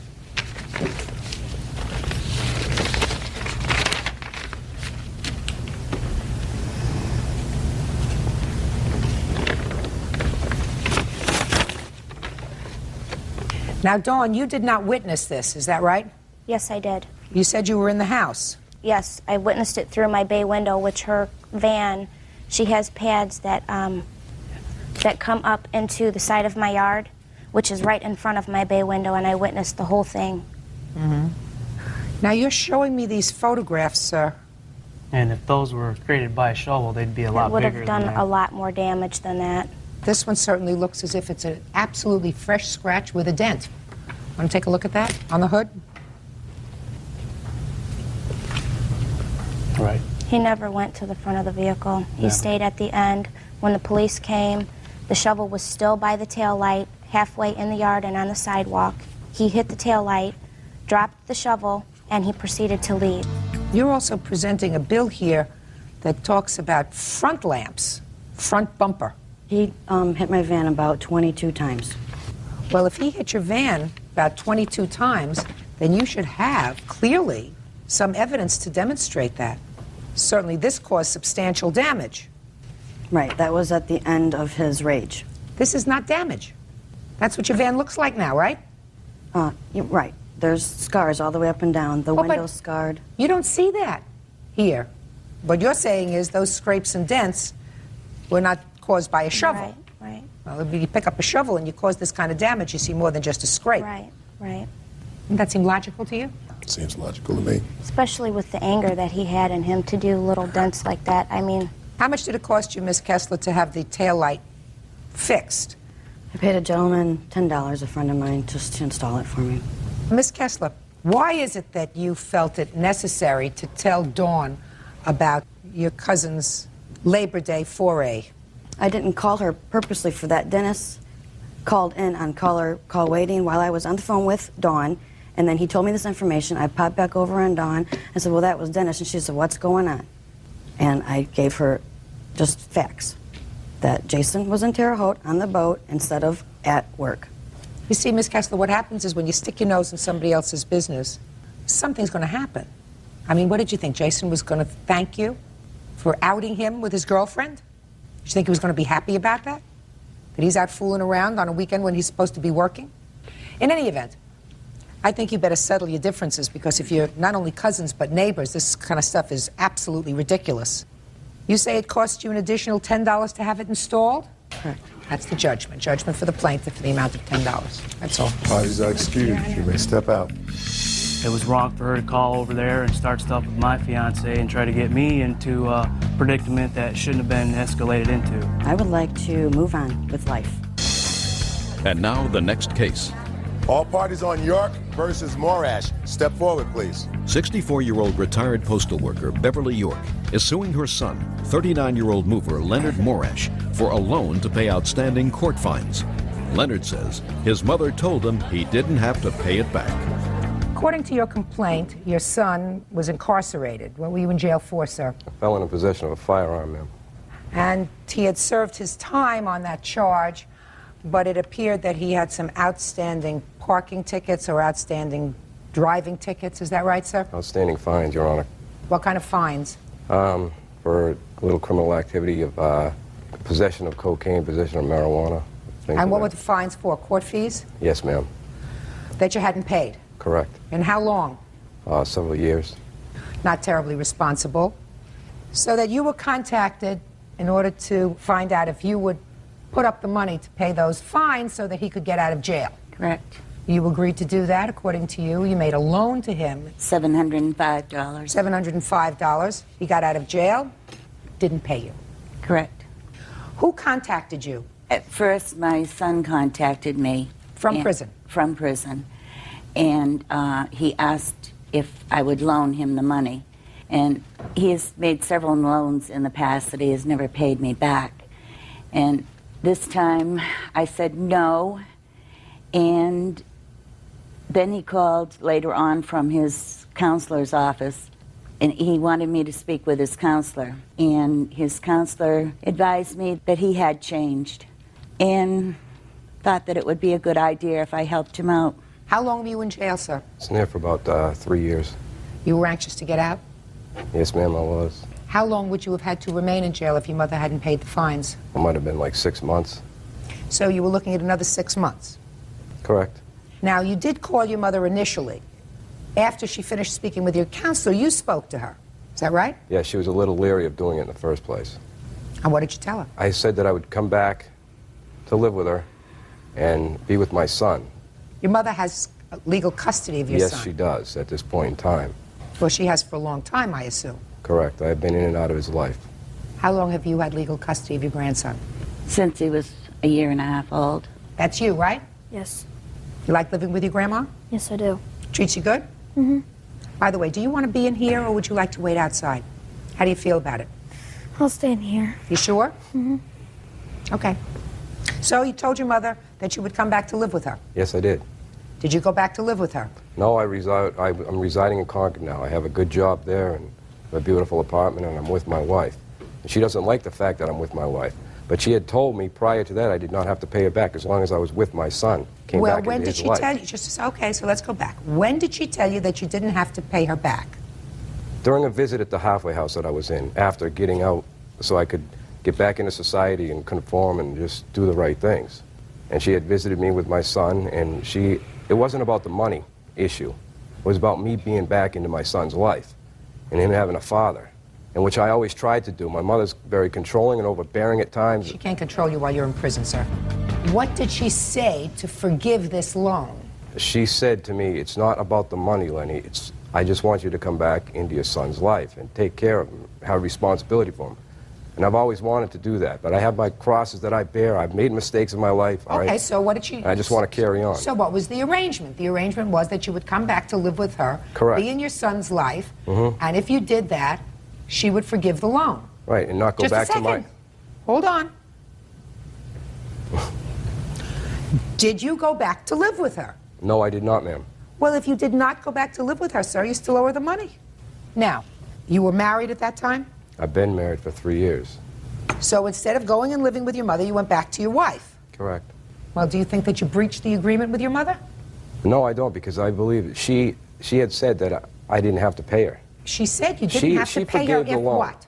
If what? If I went back into her life, in my son's life. You told me if you went back to live with her. Right. With your son. With my son, correct. Okay, but you didn't do that. No, I did not. So you didn't fulfill your part of the agreement which forgave the loan. Are you following me? Yes, I am. Well, I mean, because you had a choice. Your choice was that either... I went back to live with my wife, correct. Right. And then she started haunting me on the phone and calling me all sorts of names on the phone with my son on the phone. My son's screaming and crying. She's back in the background calling me all sorts of, insidious, crazy names. And I love her. She's my mother, but I can't put up with her sometimes. Mr. Marash. Yes, ma'am. You were in prison for 3 years, so during the 3 years that you were in prison, you were, I assume, not contributing to the financial support of your son. Is that right? Correct. Now that you have a good job, how much money have you been sending to your mother to contribute to your son's support? I haven't. Why not? She hasn't asked for any. If she would let me into my son's life... Just a minute. This is my flesh and blood. I thought blood was thicker than water. Now it's... Why don't you see if this young man wants to step outside while we finish this discussion? Okay. Okay? Sure. You want to come outside here for a second? Sure. Okay.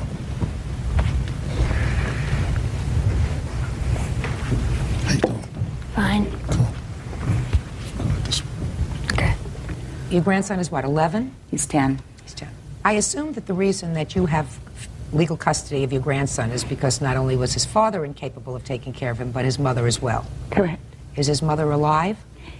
Yes, Your Honor. Does she have any contact with him? No, she does not. You should not wait for her to say, I need some money for him. She's been managing without you for 9 years.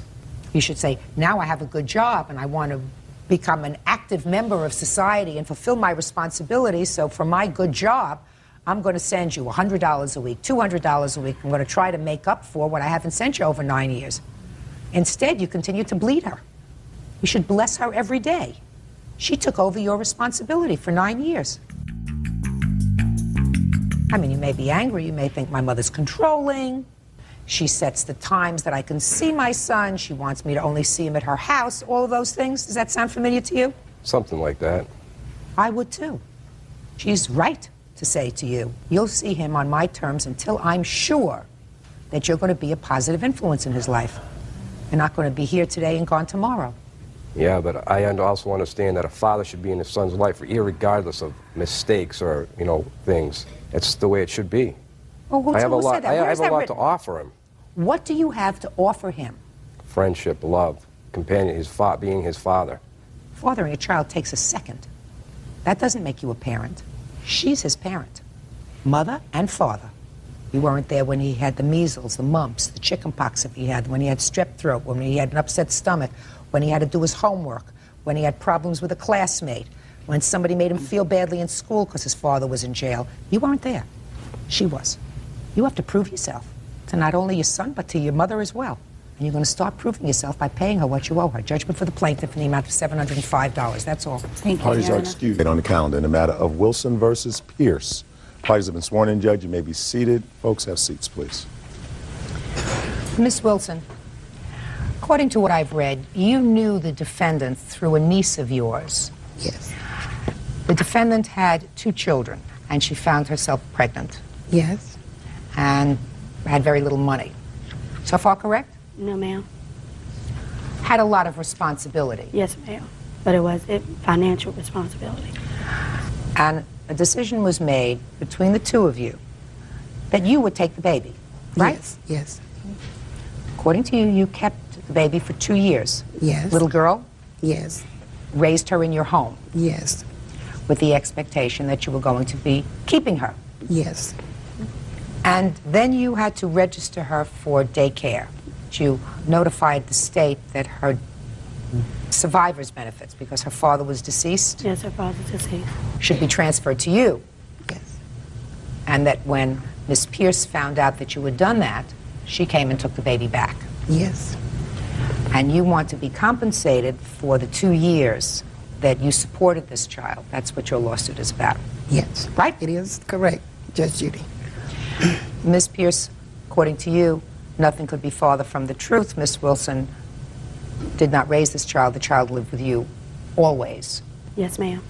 Okay. Miss Wilson, during what stage of the pregnancy did you make arrangements with Miss Pierce to take the baby? At delivery.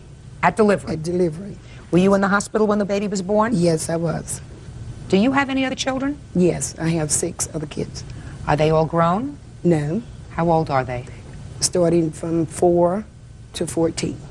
Could you tell me why you chose to take on this additional responsibility? Because I love kids, and the 6 that I have, it's not biological mine, and they're not biologically yours. No, not biologically. Are they adopted children? No, just some kids are keeping until their parents can get on their feet and they come and pick them up. Do you work? Yes, I work for the Wake County Public Schools. Who takes care of these children when you're working? Daycare. Do you get any assistance from the state for them? No, because I don't have legal custody of them. And how long has the 14-year-old been with you? Oh, she was 6 weeks old. Is that you? Step up here. That's my daughter, Tabitha. Tell me your first name. Tabitha. Tabitha. Do you see your biological parents? You do? Every other week. Do you go to their house? Mm-hmm. You stay with them for a weekend? Yes, sometimes. But you've been living with Miss Wilson since you're a baby. Mm-hmm. She take good care of you? Mm-hmm. How do you do in school? Good. Do you help take care of the younger ones? Mm-hmm. I love them to death. I love little children. Do you know Miss Pierce's baby? Yes, ma'am. What's her name? Diamond. Do you remember when Diamond came to live with you? Yes, ma'am. Tell me about that.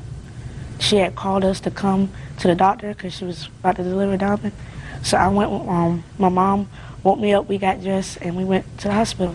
Francis told the doctors to hand her over to my mom when she came out, and my mom walked around and held her, and she smiled at me and my mom. And then that's when they put her in a little bed, and then we all went home. Then 2 weeks later, she called for us to come and get Diamond. Did Diamond live in your house all the time? Mm-hmm. Have a seat. You got no support from this child at all during the time she was with you? No, I didn't. Not at all. And tell me what happened after 2 years, Miss Wilson. I told Francie that I need to put Diamond into... This is Francie? This is Francis. I need to put Diamond in daycare, and I needed $90 to do so.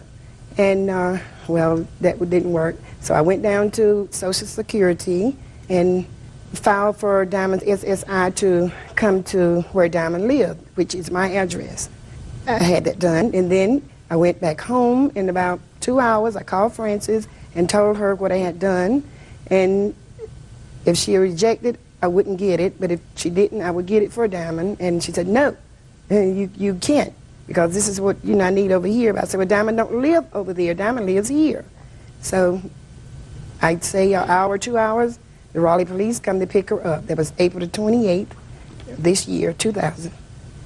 And I haven't seen her since then, but I want to see my baby. That's my daughter. I mean, she had her, and I love this baby. I want to see the baby. I want to see her. Miss Wilson, what do you do for the school system? I'm a teacher's assistant. You don't have any court papers for any of your children that are living with you? No, no court papers, no legal documents. No guardianship papers? No. Tell me why, Miss Wilson. You are not an unintelligent woman. You know that if you have children living with you, for instance, if they need to go to the doctor, and you have to sign a consent form for the doctor to take care of them, who signs that form? I do. I signed the form. But you don't have the legal right to sign the form unless you have these papers for your kids. Certainly, this young lady has been with you for all of her life. You are her mother in every real sense of the word. But you should have some papers for her. There are ways that you can get assistance for these children to make your life a little more comfortable. Judge Judy, the 5 kids, well, the 6 that I have, their mom, they cooperate with me. And when we correspond together, they sign papers, they give me money for them. And that's one reason why, because I didn't want to sign the legal papers for them, because they cooperate. We would talk, and we just got along great. But when it comes down to Miss Frances, we just couldn't communicate. And I love my daughter. That's my daughter. Well, Miss Wilson, if she did live with you for that 2-year period, and she did not live with her mother, and if you want to fight for custody of her, I believe that you have the right to do that. I can't tell you what the outcome of that case would be, Miss Wilson, but there are certain rules with regard to parenting. You cannot leave your child with someone else for 2 years and just decide to take her back. The court, however, Miss Wilson, will look into your current situation with the other children that you have in your house, and they're going to scratch their heads like I am and say, listen, either this woman should be nominated for sainthood or there's something wrong with her. I have a feeling it's the former rather than the latter, because it seems that you have a working relationship that most courts can't work out for at least 14 years with regard to having a nice relationship with your biological parents, but knowing that you have a secure, stable home with you. Judge Judy continues in a moment. At the time, Diamond's father was going through some problems himself. He was dealing with drugs, staying in and out of prison. I have a sense that you are struggling with these 3 kids. I am. Real cases, real people. Judge Judy. Shirley Wilson is suing former friend, 27-year-old Frances Pierce, for the cost of caring for Frances' baby.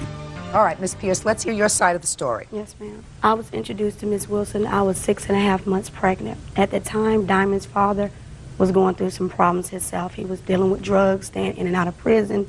And at that time, I had just moved. I was going through a lot of stress. I found out I was pregnant. I didn't go get any prenatal care until I was 6.5 months pregnant, because I didn't want to realize that I was actually having another child, just getting myself back on my feet, getting in good, doing good. I said, I don't really want to have this baby. I don't want to abort, okay? I want to find another situation. We sat down, we talked. She'd come to my house. I would go visit her. We talked about maybe giving up for an adoption. I said, well, okay, right now, in the situation I'm in, I can't deal with her father. I know I'm not going to get any help. I'm just getting off of assistance, and my goal is to keep going. I don't want assistance anymore. Okay, but you had already talked to Miss Wilson with the idea that she would adopt your baby. Yes, ma'am. But okay. She knew, yes. Okay, go ahead. Okay, then when Miss Wilson came up, that's true, her and the daughter came up, and Diamond was born. She did hail Diamond. They talked or whatever.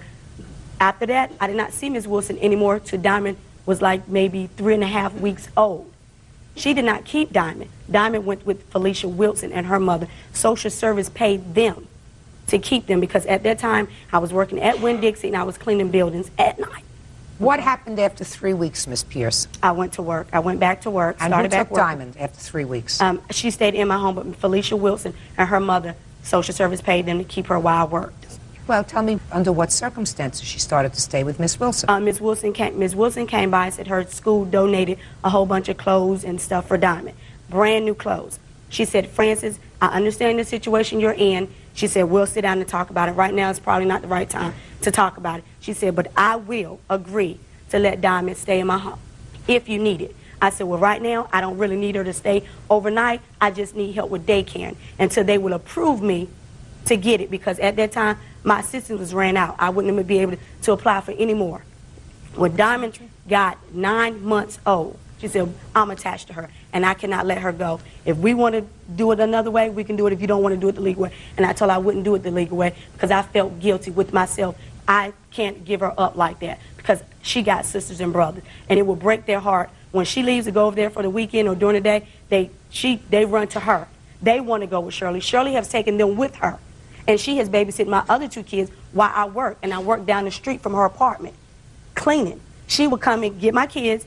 When I get off work, I would go back up the street to get them. I wouldn't apply for child care.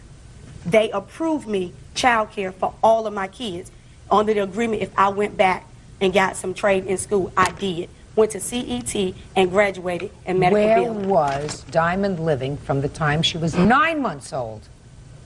Off and on between both of our houses during the weekend.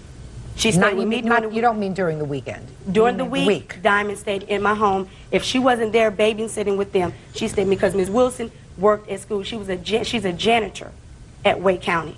She worked, so how could she keep her in her home when the other kids are in school? Okay. You have things that you want to show me? Yes, I have. When I first put Diamond in daycare, I have the daycare papers each day coming home telling me about. I also have Diamond's birth certificate. I have Diamond from birth to 2 years old in pictures. Let me see. Judge Judy, the papers she has is the papers when a kid come home from school, it's in the bag. They would say, we need Pampers, well, we need wipes. I understand exactly what it is. Okay. I have grandchildren. And I have go the to same daycare. papers she has. Well, let me see them. I have an application for when I went No, in. show me the bag.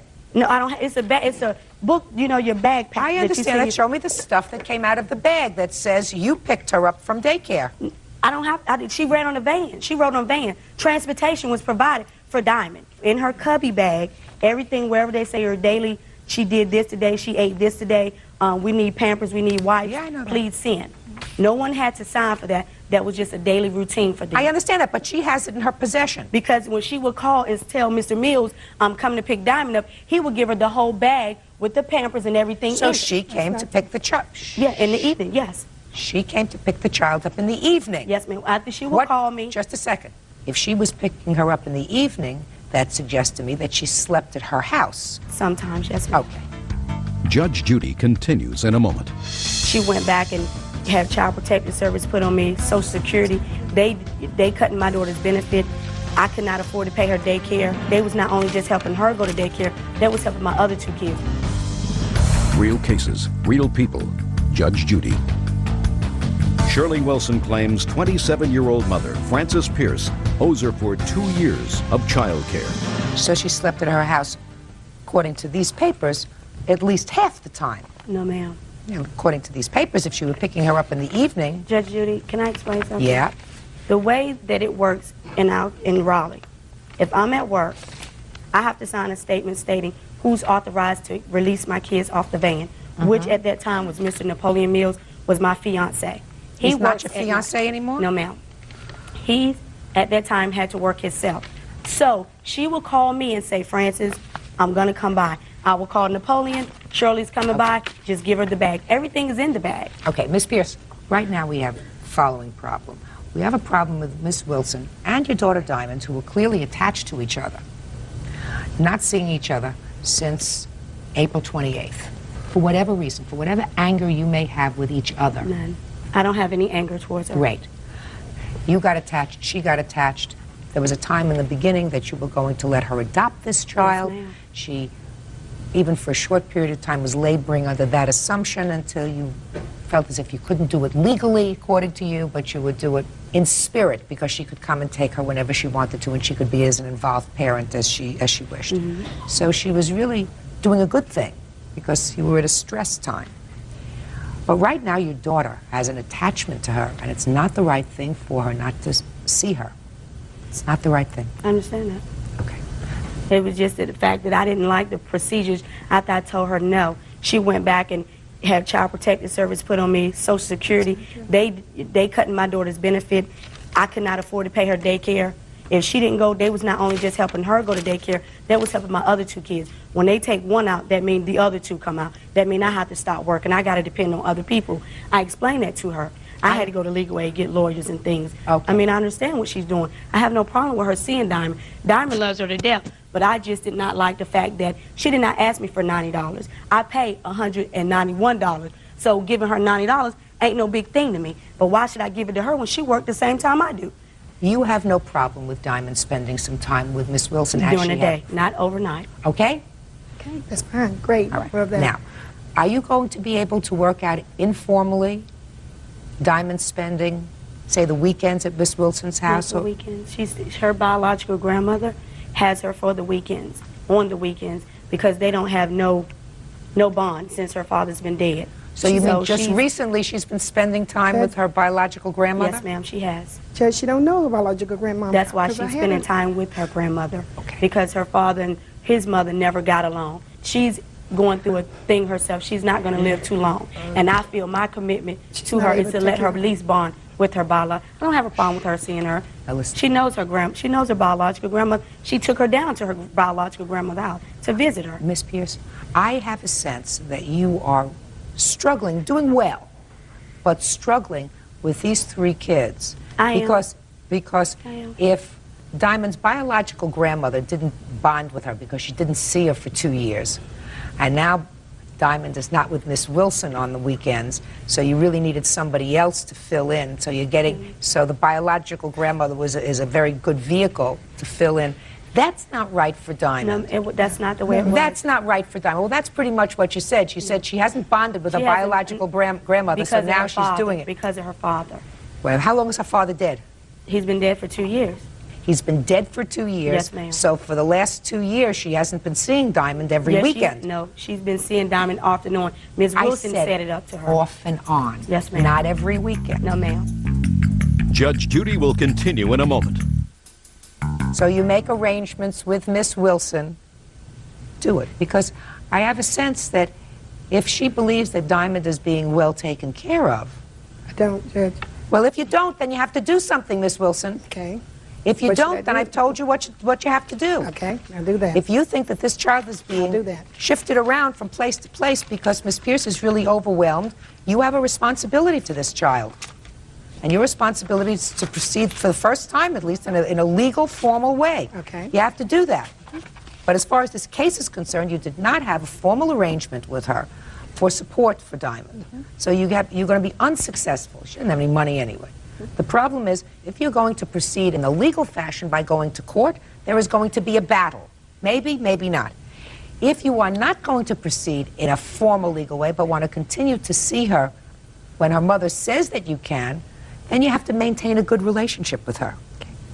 You understand? Yes, I You have any understand very well. questions at all? No, I don't. Do you have any questions? No, ma'am, I don't. Good. Good luck to you all. Nice to meet you. Thank you. Hatch. Parties have been sworn in, Judge. You may be seated. You're Timothy. Yes, right? I am. Who are you? I'm his wife, Maureen. Do you have anything to do with this case? Yes, I do. When we got married, it became just as much my problem because it's... Sit down for a minute. Thank you. Mr. Crapo, according to the complaint that you filed, you and the defendant had a long-term relationship. Yes. There came a point when you separated. When was that? About a year and a half ago. And at the time you separated, according to you, you agreed to allow the defendant to charge a dresser for Yes, her I bedroom did.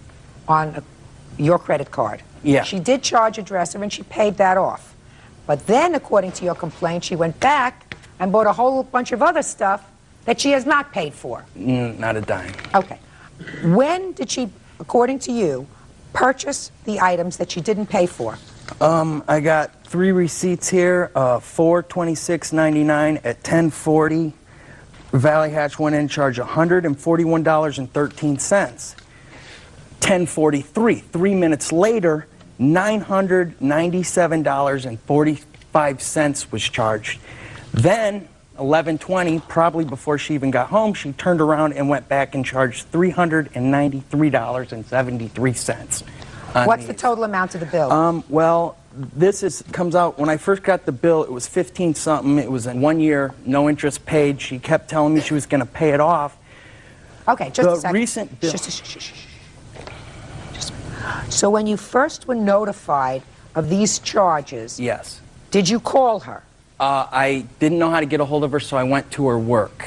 And what was the conversation? She told me that she was responsible for it, that she would pay it off, that, you know, everything would be taken care of. You said something about one of these 1 year interest-free stuff. Did Yeah. she tell you about that? Yes, she did, and she told me that she was giving the money to her grandpa to hold, and I asked her, well, why don't you just go pay the bill?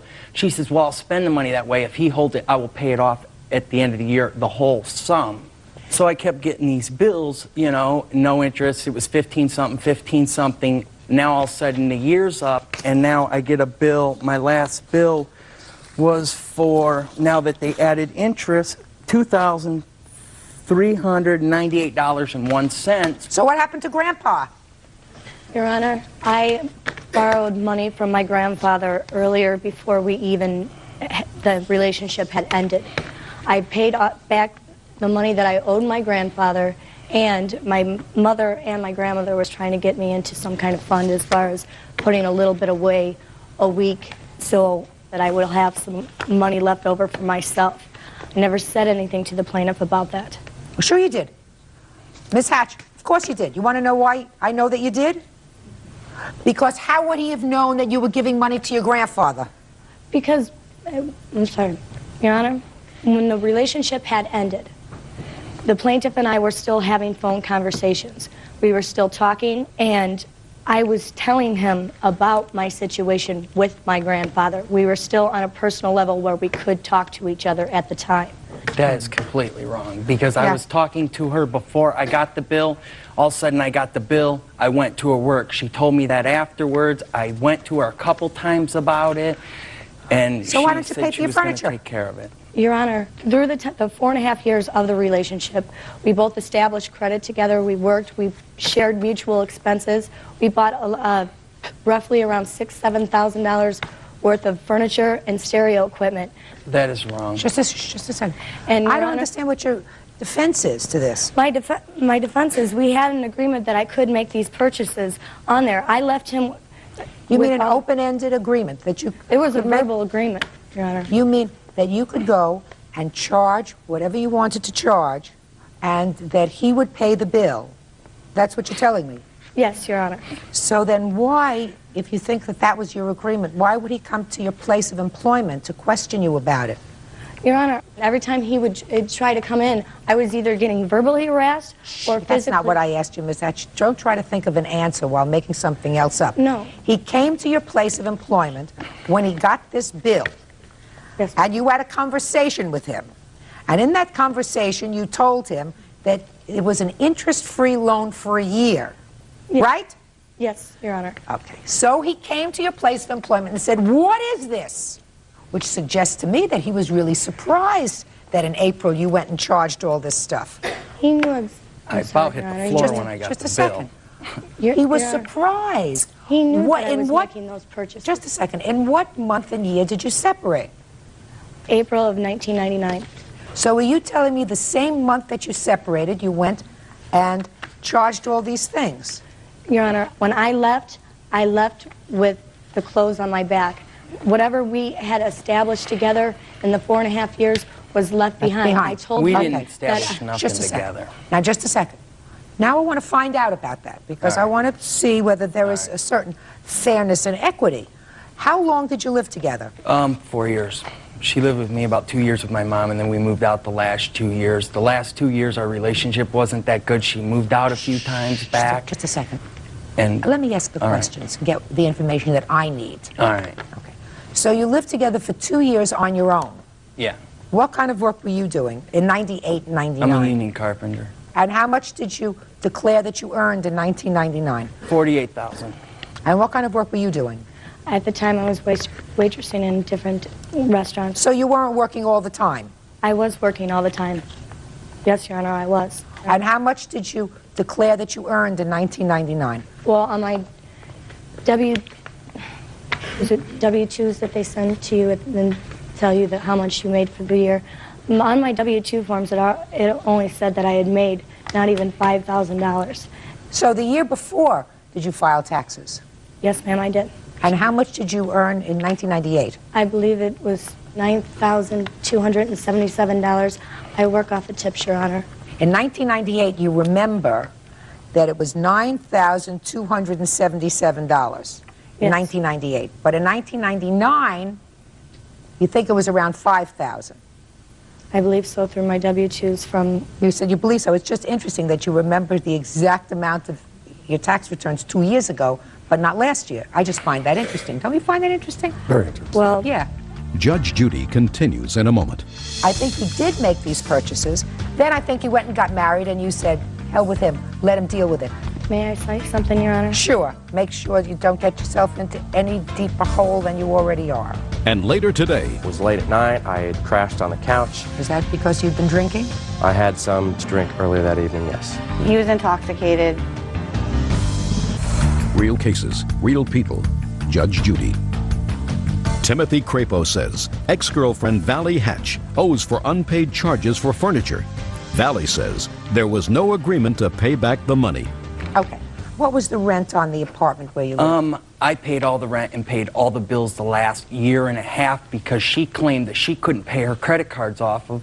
So I said, don't pay me, I'll pay everything. You pay off your credit cards and then you can start helping me with bills.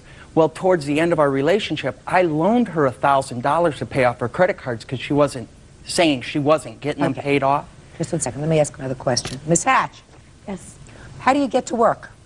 How do I get to work? For my automobile. What kind of car? I have a 94 Dodge Shadow. That you purchased yourself? Yes. Pay insurance on it? Yes. Pay gas? Yes. You pay repairs? Yes. You buy your own clothes? Yes. If you made $5,000 in 1999, you weren't contributing to a whole lot of furniture, stereo sets, couches, and everything else that it takes to set up an apartment, Miss Hatch. Do you understand what I'm saying to you? So it sounds to me as if the plaintiff, whatever furniture was purchased by him. Your Honor, I made tips. So the money that I come home with, that was the money that I pay all my car expenses, my rent, everything with. You didn't pay rent? She didn't pay rent. You didn't pay rent when you were living with him. He was earning $50,000 a year. You were a waitress. She was not nothing. You were not paying rent. Your Honor, he did take care of the rent. Yes, he did. I never said that he didn't. Electric, food, everything. Your Honor, I everything. shared expenses with him. No, you took care of yourself. Miss Hatch, your defense was that you walked out of the relationship with nothing, and you each contributed half of those items that were in the house. So as a result of that, the plaintiff said to you, go and charge furniture and I'll pay for it. Well, that sounded as if it might be plausible, except I don't believe you. I don't believe that that's how it happened. I believe that he told you you could make a limited purchase. You did make a limited purchase. You did pay off that limited purchase that you made, and then you said, I need a few more things. I'll go and take care of it. Then let me tell you what I think happened. I think you did make these purchases, and then I think you went and got married. That's what I feel happened. Then I think you went and got married, and you said, hell with him. Let him deal with it. Because, oh, yes. Oh, yes. Oh, yes. That's what happened. Because I see no other reason for him, if you had an agreement to pay for furniture for you, for him to have come to your place of employment, which you acknowledge that he did, to question you about this bill, which you acknowledge that he did, because at that conversation you told him it's an interest-free loan for a year. Don't worry about it. So you did clearly have that conversation with him. May I say something, Your Honor? Sure. Make sure you don't get yourself into any deeper hole than you already are. I was harassed at work. I was physically harassed at work. I have photos of being physically harassed at work. By whom? By him? No, ma'am. every time me and my wife, she wasn't my wife at the time, she was my fiance, went into Angelo's, which is a club in Maryville, she would run into my wife. She told her not to come in there, would verbally attack her. That's what she's talking about. She verbally attacked my wife. What it boiled down is she charged money. And she charged money. She charged money. She charged money. She intended to pay it. Maybe she intended to pay it. Yes. In any event, what is the total bill now with interest? $2,470.88. And that's exactly what you're suing for. And that's what I want. Judgment for the plaintiff. Thank you very much. Parties are excused. You may step out. Well, I just want to start all over again. Keep your guard up and don't give anybody anything, I guess. And now the next case. All parties on Bloom versus Frank. Step forward, please. 28-year-old student Michael Bloom is suing former roommate, 24-year-old homemaker Teresa Frank, for stealing money out of his day planner. Teresa is denying the charge. Mr. Bloom, it is your claim that the defendant stole $523. Want to explain to me what makes you think she took your money? On the date in question, the Sunday the 22nd, my planner turned up missing. The night before, I had received my VA check, cashed it with a friend of mine. We went to a banquet, and after the banquet, we stopped off at Carl Sr. I was counting my money. I had five $100 bills, a 10, 2 5s, and a couple 1s. After we left, I placed it all back in my planner. What kind of planner? It's this planner right here, Your Honor. Went back home. It was late at night. I had crashed on the couch. Hadn't been feeling good all weekend, and that's where I stayed all day Sunday until I had to take my friend's car back. When I left, I had grabbed my backpack. I didn't see my planner anywhere. I automatically assumed it was in my backpack, and I left. I went to the store. When I went into my backpack to get the planner out, my planner wasn't there. So I assumed I just didn't grab it. I went back home to get it. Where I had thought I had left it, it was not. Judge Judy continues in a moment. I had found it, but there was no money in it. I said, "Where did you find it?" He said, "In my room." In your room? Yeah. I laughed. Real cases, real people. Judge Judy. Michael Bloom says former roommate Teresa Frank stole $523 from his day planner. Okay. Do you live with the defendant? We did, yes. Were you living with her last month? Yes. Was this a roommate of yours, your girlfriend? What was it? Just roommates, just friends. How long had she been living there? Over a year, Your Honor. So you have 2 different bedrooms? Correct. Okay. Go ahead. We searched the whole house, didn't find it. I looked in my room, I looked in the whole living room, the bathroom, everywhere where I thought I may have put it, and I couldn't find it. A little while later, she was outside with a friend of hers smoking a cigarette. Just instinctively, I'd checked her room. Maybe her son got a hold of my planner, and that... How old is her son? Almost 2 years old. Go ahead. So I instinctively checked her room, thinking maybe he got a hold of it. I had found it in a brown paper bag. There was some of his toys and some clothing in it, and there was everything else was in the planner, but there was no money in it. So what'd you do next? I said I had found it, and from there she was apologetic about it, said, offered to pay me the money back, and at that time I was very upset. I had to take my friend's car back to her. I said, "Don't worry about it, we'll take care of it when I get back," and I left the house. When did you return to the house? Later on that evening. What happened later on that evening? She brought up that she feels that she shouldn't have to pay the full amount that was in the planner because she didn't know that was in there. She offered to pay half, $250, and I went to bed after that. So what happened? The next morning I got up. Per the verbal agreement that we had the night before, I wrote up a simple statement saying she would pay me the $250 by the 30th, which was that Monday, which is what we had discussed the night before. She didn't want to sign it. Did she ever say that she took the money? No. Did she offer any explanation as to why the planner was in her room? Not that I recall, no. Okay. When you said you came home and crashed that evening, was that because you'd been drinking? I had some to drink earlier that evening, yes. And is that why you crashed on the couch? No, at the time my computer was on the coffee table in front of the couch.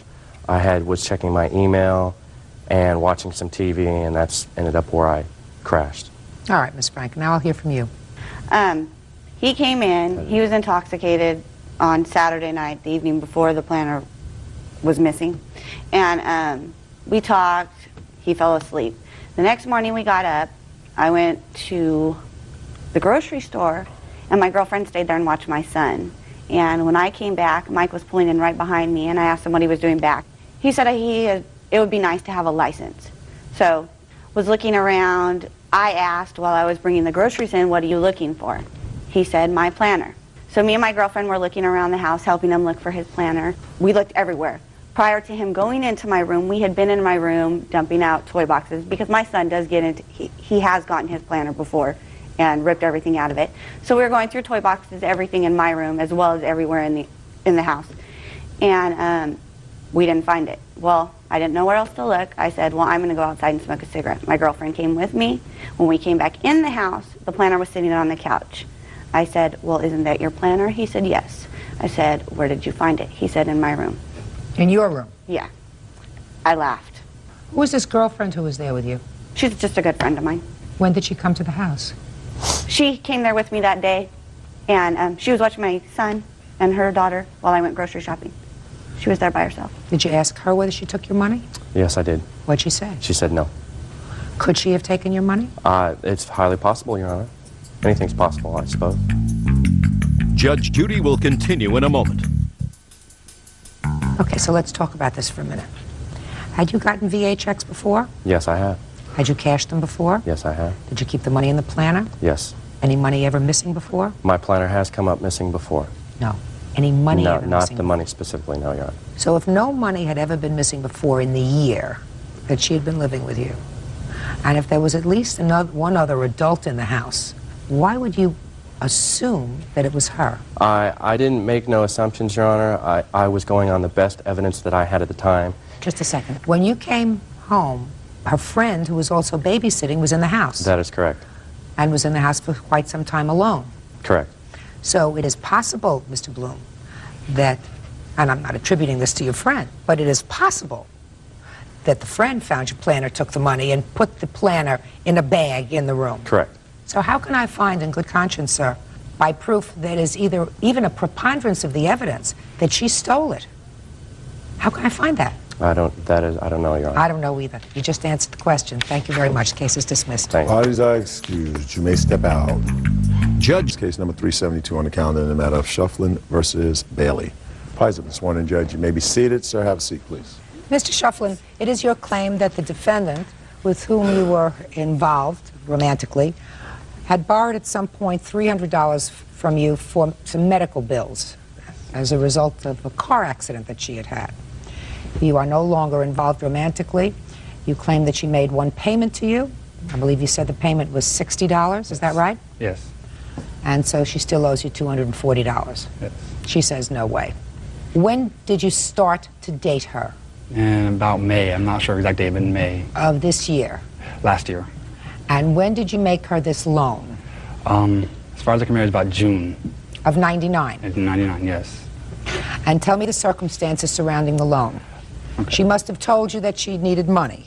Well, basically what happened is she kept telling me when we talked on the phone, her parents were bothering about the money for a doctor bill. What was the doctor bill for? A car accident before we even met. And what did you say to her when she told you that her parents were bothering her about this medical bill? I said I can loan her $300, but since I don't have the money bill, I'd give that to her. I'd have to be paid back. And what did she say? She said, okay. When did you break up? Not exactly sure. I think it was about January, February. Of this year? Yes, yes. And when did she make the first payment to you? First and only payment? A month later, about July. Did you ask her about the money the remainder of the time? August, September, October, November, December? No, I never asked her about it. How come? I just didn't think about it. I thought she'd pay me back like she paid $6 back. I thought she'd pay me back the rest. She told me that she would. She's always, even if we break up, she'd pay me back the full amount. Well, I understand that, but for all those months, she never made any further payment. Did you live together? No, we did not. You saw each other exclusively? Yes. Okay. Now I'll hear your version of the events. The hospital bill was not for a car accident. It was for a miscarriage, or as the hospital puts it, pregnancy complications. When? It was in June of 99. last year. You started to date the defendant in May of 99? Mm-hmm. When in May? I think like the 11th. Where did you meet? Him and his friends picked up on me at the mall. And when did you have your first date with him? Geez, I don't know. He called me the next day. I guess we hung out like a week later. So that would have been, hanging out would have been, say, the 18th of May. Is that right? Yeah. When you said you hung out, was that a date? Yeah. Where did you go? I don't remember. We went to the movies. And do you recall how much after this first movie date that you had any intimate relationship with him? Only like 2 weeks. 2 weeks after that? Yeah.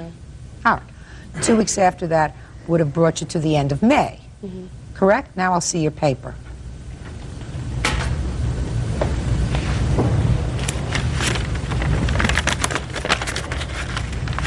It's really small, sorry.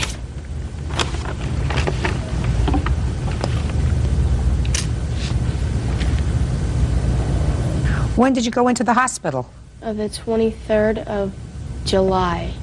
In your reply, you said this all started in June of '99 when I became pregnant by the plaintiff. I got pregnant in June, but I was in the hospital in July because I was about 4 weeks along. Tell me about this automobile accident that you had. The automobile accident was like 2 months before I met him, like a month before I met him, something like that. Right. Tell me about it. I was on my way back from a friend's house with my best friend at the time. Her mom was driving, her sister was in the car. It was 5 o'clock traffic on a Friday night. There was a guy behind us, he wasn't paying attention, and he hit us from the back. It was like nothing. Did you see a doctor? No, I did not. Okay, so you say that this $300 that he gave you was towards the medical bill for this pregnancy that you had after you met him. Yes. Is that right? Did you tell him that? Yes, he knew. So tell me what you told him. I called him one day crying because I thought that I was pregnant, and I didn't know what to do. And he said... Had you been using birth control? No. Why not? Because I was being stupid, basically. I wasn't thinking, and that was wrong of me. Yes. And he said something along the lines of, well, if you are, we'll take care of it. And then I started bleeding about a week before I went into the hospital, and I ended up in the hospital at like 4:30 in the morning because I was bleeding really bad and I was cramping really bad, and my dad didn't know what was going wrong with me. And is that what you claim he gave you the $300 for? Yes, it is. And I gave him back $100, not $60. Did you show him the bills? I never saw the bills myself. Why not? I was 17 years old. My stepmom handled it. And you're 18 now, is that it? How old are you? 19. Within a couple of weeks after you met, you claimed that you were pregnant by the plaintiff. Yes. Did you have any other boyfriends before the plaintiff? Yes, I have had boyfriends. Did you have any intimate relations with anyone else before the defendant? No. No? Not until, well, it was 2 years prior. And it was one time. I mean, there was something about him that you found irresistible? I guess. Couldn't tell you what it was, but... One of the problems that I have, sir, is that after you gave her this money, you didn't ask for it back in the 6 months that you continued to date, right? Yes. So what I want to know is, why now? I wanted it back for a long time. I just never got around to going to the courthouse and filing the suit for it. That's basically, I wanted it. It was not a loan at all. It was not meant to be a loan. I just never got around to the courthouse. You said it wasn't meant to be a loan? I mean a gift. Excuse me, I'm sorry. I never gave her money for a doctor bill, and she never told me that the money I gave her was for the pregnancy of the doctor bill. If it had been for that, I will pay for that if it is for that. You know better than that. Miss Bailey, the problem that I have is that you say you paid some of this money back. I did. Why? Why? Because he was like getting a new job, and he was kind of in between jobs, I think, at the time, and he had just bought a car. And there was this thing that he really, really wanted to get for the car, and I happened to have just gotten paid, so I gave him the money. And the only reason why we're standing here today is because he's mad because he cheated on me and I broke up with him. Now, you say that this money was used for complications as a result of pregnancy. Yes. That doesn't necessarily mean it wasn't a gift. Just because you had a medical bill doesn't mean that he obligated himself to pay it. It's his baby. He should have to pay half of it. That's not written anywhere, madam. Where's that written? You're telling me that if this happened to you, you wouldn't think that... This wouldn't happen to me, madam. I'm smarter than that. We're not talking about things that are moral. We're talking about things that are legal. You see, if two people are not married, there is no presumption that this child is his child. None whatsoever. If two people are married and the wife becomes pregnant, They are jointly and severally responsible. That means both of them together and each of them individually are responsible. You know what it means? Are responsible for the hospital bill or any bills as a result of this pregnancy. But when two people are not married and they choose to have sex, unprotected sex, the woman, unfortunately, is usually the one that gets stuck if there's a complication. But there is nothing in the law that says he is responsible to pay for half of anything until he has adjudicated the father of a child. And that doesn't happen until after a baby is born and they can do blood tests, but not before. That's the law. Now, that may be unfair to women, but that's the law. So you have to give him back, and I will give you credit for the $100. You say it was $100, you say it was $60, Mr. Schleffen, it's not such a big deal. Judgment for the plaintiff in the amount of $200. That's all. Thank you. Parties are excused. You may step out. Don't ever date this boy. Ever. Don't date her? And now the next case. All parties on Chavez versus Johnson. Step forward. 43-year-old construction worker Chris Chavez is suing former landlord, 43-year-old dance instructor Christy Johnson, for the return of a security deposit and rent after she evicted him without notice. Christy says Chris was constantly drunk. Mr. Chavez, you rented a room from the defendant, Yes, Your Honor. and according to you, she unceremoniously told you had to leave after several weeks. Yes. And you are suing her for the return of your security deposit Correct. and any prorated rent. Correct. Okay? Yes. And she said she was forced for safety reasons to have you evicted immediately, and that she's not returning your security deposit because there was damage to the room. That's what this case is about, right? Mostly. That's good enough for me. Mostly is good enough for me. Okay. How much was your security deposit? The security deposit was $294.50. And the rent? $350. When did you move in? On August 8th. And when were you told to leave? August 27th, I believe it was. Not real accurate of the date when I left. I was too afraid and a lot was going on. Okay. Is it correct that he left on the 27th, that you told him to leave on the 27th? I gave Chris notice in writing. First, I gave him a letter on the 23rd trying to work out the problems that were going on. And I think it was a day or two later I gave him a notice in writing and asking him to leave by Saturday, which I think is the 27th. 27th. So then you owe him some money for rent? No, I do not, Your Honor. Yes, you do. Your Honor? Yes. He paid rent through the end of the month. Yes. And he left of his own free will. You told him to leave by Saturday. That's what you just told me. Yes. What do you mean? How could he leave of his own free will, madam, if you gave him a letter telling him that he had to be out by sundown on Saturday? That's not leaving of his own free will. Well, I didn't have to get anybody to kick him out. Are you for real? Yes. Yes, I am, Your Honor. Now, let's talk about his security deposit. What was wrong with the apartment? He had left all of his stuff there, and that is because he got in a car accident while being drunk. What was wrong with his room that you did not return his security deposit? I had to spend my time packing up his things, cleaning the room. I had to paint the room. He started painting the room and didn't finish the job, so I had to buy paint and paint the room. Because you kicked him out? No, he did the job before he moved in, which was around the 9th or 10th. And we're talking 2 weeks later, Your Honor. And I'm asking for the rent to be deducted from the 1st of the month to the 23rd of the month of September, because he didn't give me a 30-day notice, and it cost me money to pay for the rent while he was not there.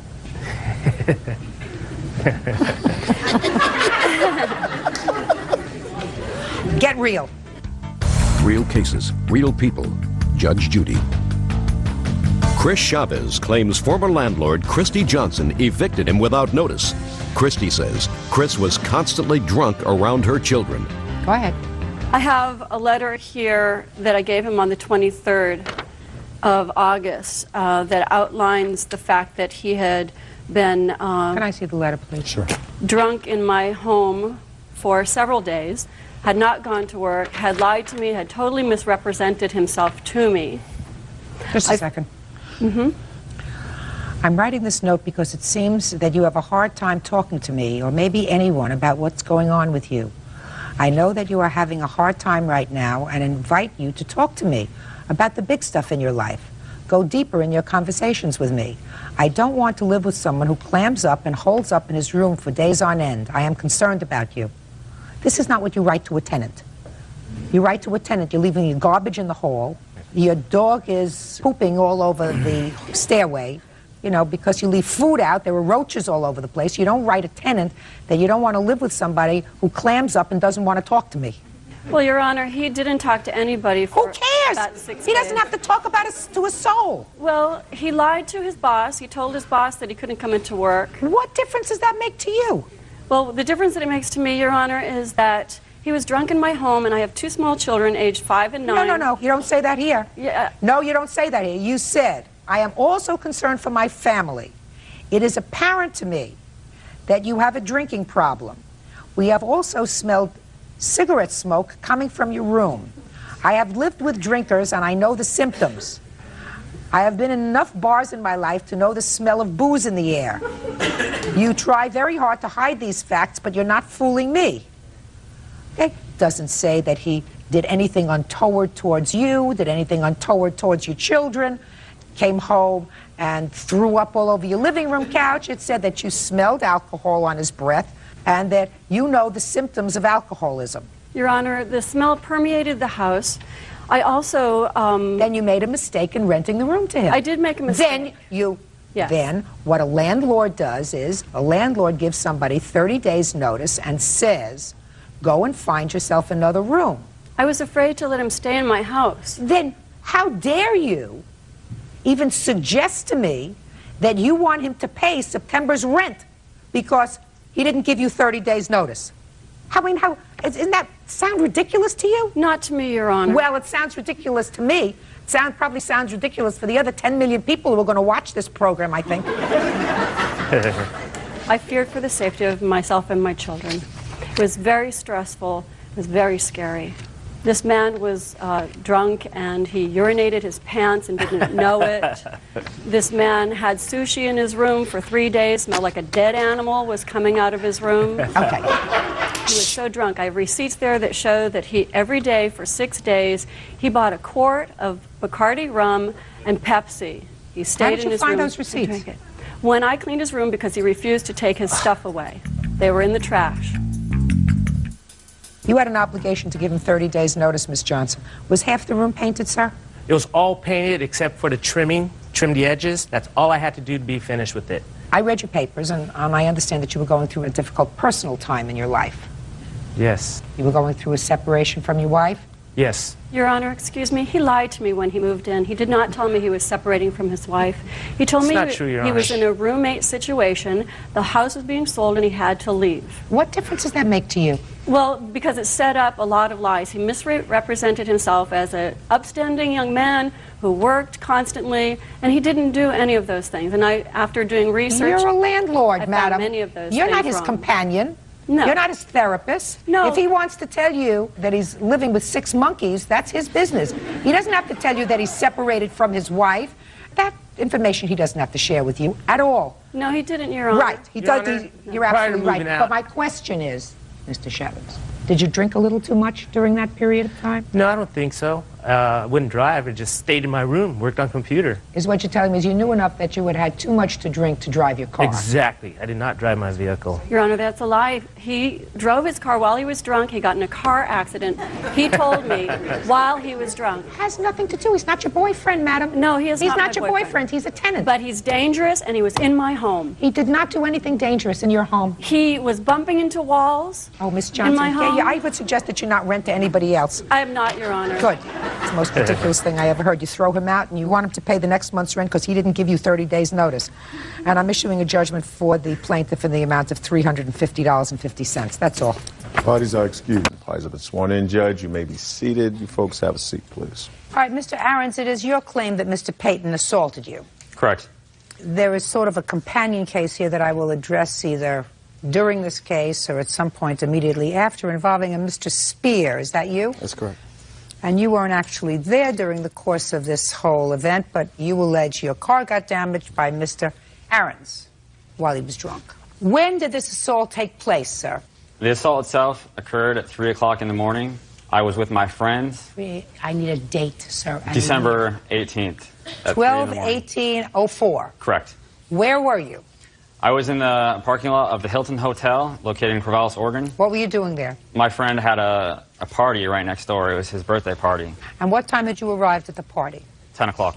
How many people were there? Roughly 8. A lot of drinking. Yes, we were all over 21. I didn't ask how old you were. I said there was a lot of Yes, there drinking. was a lot of drinking. What were you drinking then? I was drinking Miller Lite. Nothing other than beer. Correct. And what happens? We were outside, out front. There's a fence separating his house and the parking lot. And we were out front there. I was with my friends, Jason. Well, they're actually acquaintances. About 3 girls came out of the Hilton Hotel. At that point, we called over to them to come over and talk to us. So they came over to where we were. What did you say to them? I don't exactly remember exactly what we said, but we said, hi, what's going on tonight? What are you guys doing at the Hilton? At that point, approximately 3 to 4 men came out of the hotel and immediately came over to where we were. Mr. Payton targeted me specifically, and he started going after me. I could tell he wanted to fight. He was very aggressive towards me. Well, tell me what he did, sir. He said as soon as he came out of the hotel, he said that he saw me looking at him and saluting in a Hitler-like way. I don't know what he was talking about. Do you know what he's talking about, Mr. Payton? I know exactly what he's talking about. What is he talking about, Mr. Payton? When I walked out of the hotel, we walked over to the young ladies, and they seemed upset, so I walked over and asked him to stop, and he was on the other side of the fence, and he gave me one of those. Can I interject at this point? What were you doing at the Hilton Hotel that evening? The dorms were closed at our university, and I was staying there for a school function. Okay. And what time had you started drinking that night? I'm 18 now, I didn't drink. Okay, Ben. So you're outside. And I'm speaking with my friends. It becomes a verbal altercation at that point. So I came over to the fence. So you jumped over the fence? Correct, yes. Why didn't you just go home like you were planning to go? I wasn't planning on going home that night. Well, what were you doing outside, Ben? We were just out front of his house so that we didn't wake up his friends. I don't understand that, Ben. You were outside because you were making too much noise to be inside? That would be correct, yes. At that point, I explained to him what I was doing. What did you mean you explained to him? What does that mean, I explained to him? I told him, I repeated the motion of this. I told him that's the only thing I could have possibly done at that point when he came outside. I told him that. He said, okay, that's all right. And then we shook hands. We exchanged names. We asked them what they were doing, and they said they were going to go and get beer and food. So they got in their car, and they took off. They came back about 10 minutes later, maybe 15 minutes later, and we were still outside. What were you doing outside, Ben? We were just sitting on the curb. There's a curb. We were just sitting there. We were just talking amongst ourselves. Go ahead. The 3 girls that were with them, I believe they went straight into the hotel, or Because they didn't want to talk to you anymore. I don't know if they didn't want to talk to us anymore, or if they were just They didn't back. want to talk to you anymore. They went right inside. They went inside. Go ahead. Peyton and his friends, they stayed with us out there, and we talked. And at that point, there became a verbal altercation between Mr. Peyton and one of the witnesses, Brown. And I believe it was over food. I believe he asked them if they brought him any food back. Where is Mr. Brown? Mr. Brown is unable to come. So he's not a witness. Okay. Because he's not here. Okay. So Mr. Brown, one of your friends, asked Mr. Peyton... Well, he wasn't my friend, he was my acquaintance. Your acquaintance. Correct. On your curb. Yes. Asked Mr. Peyton how come they didn't bring him back any food. Yes. You think that was because Mr. Brown maybe had a little too much to drink? Possibly, yes. Keep going. So at that point, there was a verbal altercation between him and Mr. Peyton, and I believe Jason might have gotten involved in it a little bit. At that point, I got up and I got in between them, and I pushed them aside, and then I'm not sure exactly what he did. That's about where my memory ends. Shortly after that point, it was because he had struck me to the face. I received a massive concussion. I have photos here if you'd like at this time. You can take a look at that. I fell back. I hit the concrete. I lost about 1.5 pints of blood. You can see my cheek there. It was possibly dislocated. Looked like you fell back really hard. Yes. At that point, I had a concussion. I do not remember anything from that point Good. on. Now, Brian. Yes. Let's hear it. Like you said, the young ladies did come out the... Why don't we start with the young lady? Oh, okay, then. Because you weren't there. The young lady was there first. Is Can I that right? interject at this point? No. Okay. You came out at some point of the Hilton Hotel. Yes. Ben and his friends were yelling at us, and... What were they yelling? To come over and, like, what were our names, and we could tell that they were very intoxicated. And then the boys came out and were like, these guys won't leave us alone. They keep yelling at us, and they're very intoxicated. And so I believe that Brian asked them to leave us alone. Did you go out with Brian and his friends for some food? Mm-hmm. Yeah, that would be a yes. Yes. What happened when you came back? We got out of the car, and they started yelling and stuff like that, and then Ben started beating the car. And the car alarm... Whose car was it? Mine, Your Honor. Your car. He started beating with what? With his fists? Mm-hmm. And the car alarm was going off. All of us actually asked him numerous times to stop it, and he wouldn't. Brian went up to him to get him to stop, and Ben turned around really fast, and his fist came up, and so Brian obviously felt threatened if he was beating the car this much, and so Brian hit him, and he fell back on the ground and hit his head. Okay. The police were called? Yes. You have the police report? I have the police report. And I'd like is to there see it, something I could please. say? The police interviewed all the witnesses. I'd like to see both police reports, and Ben, I can read. You don't have to tell me what it says. Can I just point one out thing, though, please? Yes? They interviewed all the witnesses there, and they took down their names. Her name's nowhere in the police report. Well, it may not be in the police report, but did they take down the names of the 3 girls who were... No, they did not. Well, so? I don't recognize her at all. I'm not sure who she is. They interviewed everyone who was there at the time Listen of the to incident. me. You were so blind drunk, not a question in my mind, that you wouldn't know her if she came up and bit you in the behind. You said there were 3 girls that came out. It's my job to ascertain who tells the truth and who lies. She told a very cogent story. There is no reason to say that she's lying about being one of the 3 girls that came out that night that spoke to you. Why didn't the police interview her then? I have no idea, sir. I have enough trouble figuring out why I'm here. Judge Judy continues in a moment. We were drinking, him included. He started picking a fight. I can quote him on, I can kick 2 of your guys' right now. Hands off your hips. Real cases, real people. Judge Judy. Ben Aaron says, during a night of partying, he was assaulted by college football player Brian Payton. Brian says Ben was drunk and out of control. In a separate lawsuit, Adam Spear is suing Ben Aarons for denting his car. How did you get the injuries to your hands, sir? How did you get the injuries? I didn't have any injuries on my hands. I noted that Mr. Aarons had injuries to both of his hands. He had abrasions and red marks on his fingers that were consistent with him striking something. This is the photograph of the injury to my hands. This is the dent that my hands allegedly That's created. one hand. I'll take a look at it. Absolutely. If you look in the report, it says injuries to both hands. Right. If there is injury to both hands, you would see it. The only thing that photo shows is a red strap mark from where I was strapped into the stretcher. You can see that. No.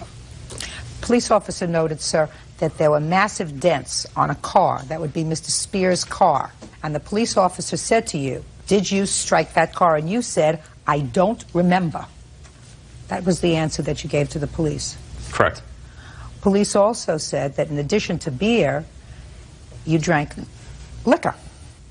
Yes. That's what you told the police. Okay, yes. You didn't remember to tell me that. I'm sorry. Police officer also noted that you and your friends were all drunk. Right? Correct. Okay, good. Could I interject with one more thing, please? I have a medical report from when I was there. They did a full body analysis on me. There is nothing in there about any injury to my hands. The only thing I could have imagined that he would have seen is I have a medical injury. Let me explain something to you, sir. You hit his car. You were drunk, and you fisted his car. You may not remember it, but that's what you did. That's what happens when you drink too much. Ben? Allegedly, yes. That's what happens when you drink too much, sir. You act goofy and stupid. You try to pick up girls that don't want to have anything to do with you. You hang around where you shouldn't be hanging around outside. And you act goofy and stupid. And you get yourself into trouble when you drink too much. Isn't that right? Not entirely, no. Well, you were acting goofy and stupid, too, according to the police report. All of his friends were drunk. Oh, does it specify my name in there? Were you at the party? Yes, I was. And you weren't drunk? They didn't take individual I statements. didn't ask you that question, sir. I said... I was drinking, but I was not drunk, Your Honor. I'm here for a reason. I'm not his friend. I met him that night. Good. I'm here because I can remember things. Everybody else there was too wasted. Why? She wasn't wasted. Huh? I'm talking at the party that we were there. This young lady isn't wasted, sir. And you know what? She also wasn't there at the moment of the assault. Step up. Step up. Go ahead. Kind of twisted that around a little bit. I'm not denying that he hit any car. I didn't. So let's start Okay, there. let's start there. He hit the car. I did not see him hit the car, no. Okay. So you weren't there the entire time? No, I was outside most of the time. I was inside for maybe 3 minutes the whole time. He was there when I actually got hit. And I was there and witnessed the assault. Let's hear it. Let's hear it? Okay. Take your hands off your hips. We were standing there having drinks. His friends and him among us had beer. They brought a case of beer. We were drinking, him included. He, Mr. Payton, was pretty hot-headed the whole time. The moment he came up, he started picking a fight with me and Brown, who's not here today. I can quote him on, you guys are pretty stupid. I don't want to hang out with you guys. I don't want to sit here and drink with you. I'm going back to my hotel. I can kick 2 of your guys right now. That set me, who's pretty hot-headed, if you can't tell, and Brown off. We kind of got up in his face, and he did the same. Some words were said. That's when Ben said he came up and tried to break up the thing. He went back to the hotel for a while with the girls. We still hung out with his 2 other friends. He came back out. And hands off your hips. All right. He came back out. Some more words were said. Ben, at the time, was sitting on the curb drinking a beer. He stood up. Ben wasn't even looking at him. We were all talking. He walked over to Ben and cheap-shotted Ben in the jaw. So after they left, instead of going back to the house, you stayed in the parking lot. You remember why? It's a place to sit. We were there already. I can just stay where I want, I believe. It's not against the law. I love it when it all comes together. Just let him talk. Right? That's what you do best. Mm-hmm. Mr. Payton. Yes. Here's your problem, sir. Your problem is the statement that you made to the police. And the sum and substance of that statement was that he was loud and obnoxious and drunk. Yes. And he kept hitting on Mr. Spears' car. Correct. And you told him to stop. And he walked away, and he came back, and he hit the car again. And then you hit him. That's basically, yes, what happened. I didn't intentionally walk to him to hit him. Like, I came back around the vehicle because I walked through the back of the vehicle towards the Hilton. Whatever. Let me tell you what you said to the police. Okay. Mr. Payton, you said to the police, I told him to knock it off. Mr. Payton said that he started to walk away twice, and each time Mr. Aarons began striking the vehicle again. Mr. Payton said that he told Mr. Aarons one last time to quit striking the vehicle, and when he failed to stop, he hit him. Yeah. I asked Mr. Payton how many times he hit Mr. Aarons, and he said twice. And that you struck him both times in the face. Yes. And you said you were shocked that he fell down because you didn't think you'd hit him that hard. Well, but he was drunk. Yeah. Now you can stand up. I'm going to hear this other case. You want to get that folder now because I don't have to hear it twice. I've just heard the facts of the case. This is Spear against Aarons. Case number 49. Very good. You have an estimate for the damage to your car? Yes, I do. May I see it, please? Would you like the court fees that it's been costing me? No, just the damage to the car. Yes, ma'am.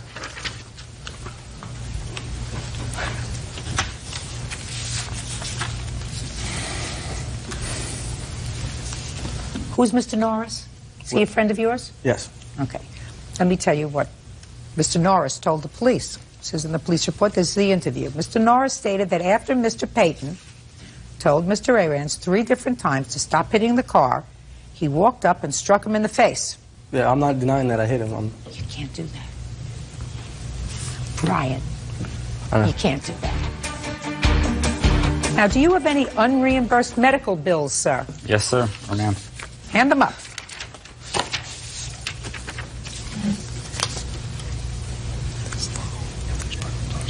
These are all unreimbursed medical bills, is that right? Correct.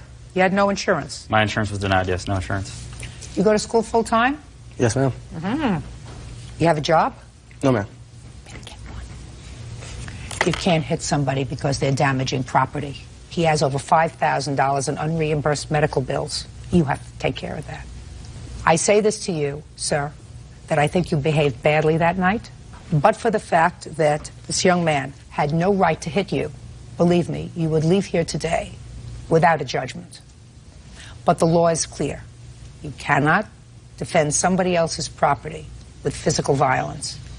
So I'm awarding you your judgment of $5,000. You are entitled to that. On your claim, I'm awarding you a judgment against Mr. Arans for $1,500 so that you can fix your car. Anything you want to say to me? I have right here a list of all the instances where people were hit by OSU football players in the past several months here, and I believe that this shows that there's a lot of animosity from athletes who are out of line and out of control. This happened at 3 a.m. past curfew. Listen to me, sir. I have no particular axe to grind. I don't even like athletes. What I don't like are young people who get so drunk that they can't remember what's happened. According to the police, according to the doctor, you reeked of alcohol, you had no memory of the assault because you were drunk. Because if you had had any kind of negative vibes with them during the course of the evening, and if you were sober, I can't believe you would be stupid enough to sit in the parking lot of the hotel where they were staying, not you. That's what you keep wanting to answer me, sir, and I'm telling you, that's what happens when you're drunk and stupid. Bad things happen. That doesn't mean he had the right to assault you. It just means that your actions, your purposeful actions in consuming too much alcohol was the proximate cause of all of these events that spiraled out of control that night. And if that's the way you can consume your alcohol, I suggest to you that you don't drink anymore. This case is over. Thank you. Sản phẩm mình đang cầm trên tay đây là dòng vitamin E đỏ và mỗi hộp như thế này thì gồm có 30 viên nang. Thì với cái công dụng, cái tác dụng của dòng vitamin E đỏ mang lại đó là sẽ hỗ trợ chống oxy hóa, trẻ hóa làn da và giúp làn da của chúng ta khi mà có những ai mà có cái làn da khô ráp thì sẽ trở nên căng mịn và cái làn da sẽ được mềm mại hơn và sẽ hỗ trợ giúp cùng những cái vùng da mà bị chảy xệ thì sẽ trở nên được săn chắc và nó sẽ tái tạo cái tế bào da mới, giúp da được trắng sáng và khỏe mạnh hơn, hỗ trợ xóa các cái vấn đề như là thâm, nám, tàn nhang, các cái vấn đề như mụn trứng cá, thâm mụn và trả lại cho chúng ta một làn da láng mịn và trắng sáng một cách tự nhiên. Và đối với dòng vitamin E đỏ này thì nó sẽ còn hỗ trợ các cái tình trạng tóc rụng, khô xơ, bạc sớm, giúp tóc được dày dặn và suôn mượt tự nhiên hơn. Và những người mà nên sử dụng cái dòng vitamin E đỏ này là những người mà cần bổ sung cái lượng vitamin E, hoặc là những người có cái làn da khô, nứt nẻ, hay là da bong tóc, những người muốn chống lão hóa từ bên trong, hoặc là những người mà đang muốn tăng cái khả năng như là thụ thai. Và cái cách dùng cái dòng vitamin E đỏ này thì chúng ta sẽ uống 1 viên trên một lần và trên một ngày vào buổi sáng, hoặc là chúng ta dùng cùng với bữa ăn trưa. Chúng ta sẽ bóc lớp vỏ, lấy cái phần vitamin E đỏ ở bên trong. Chúng ta có thể cũng là làm một cái mặt nạ cho da mặt của chúng ta đều rất là tốt.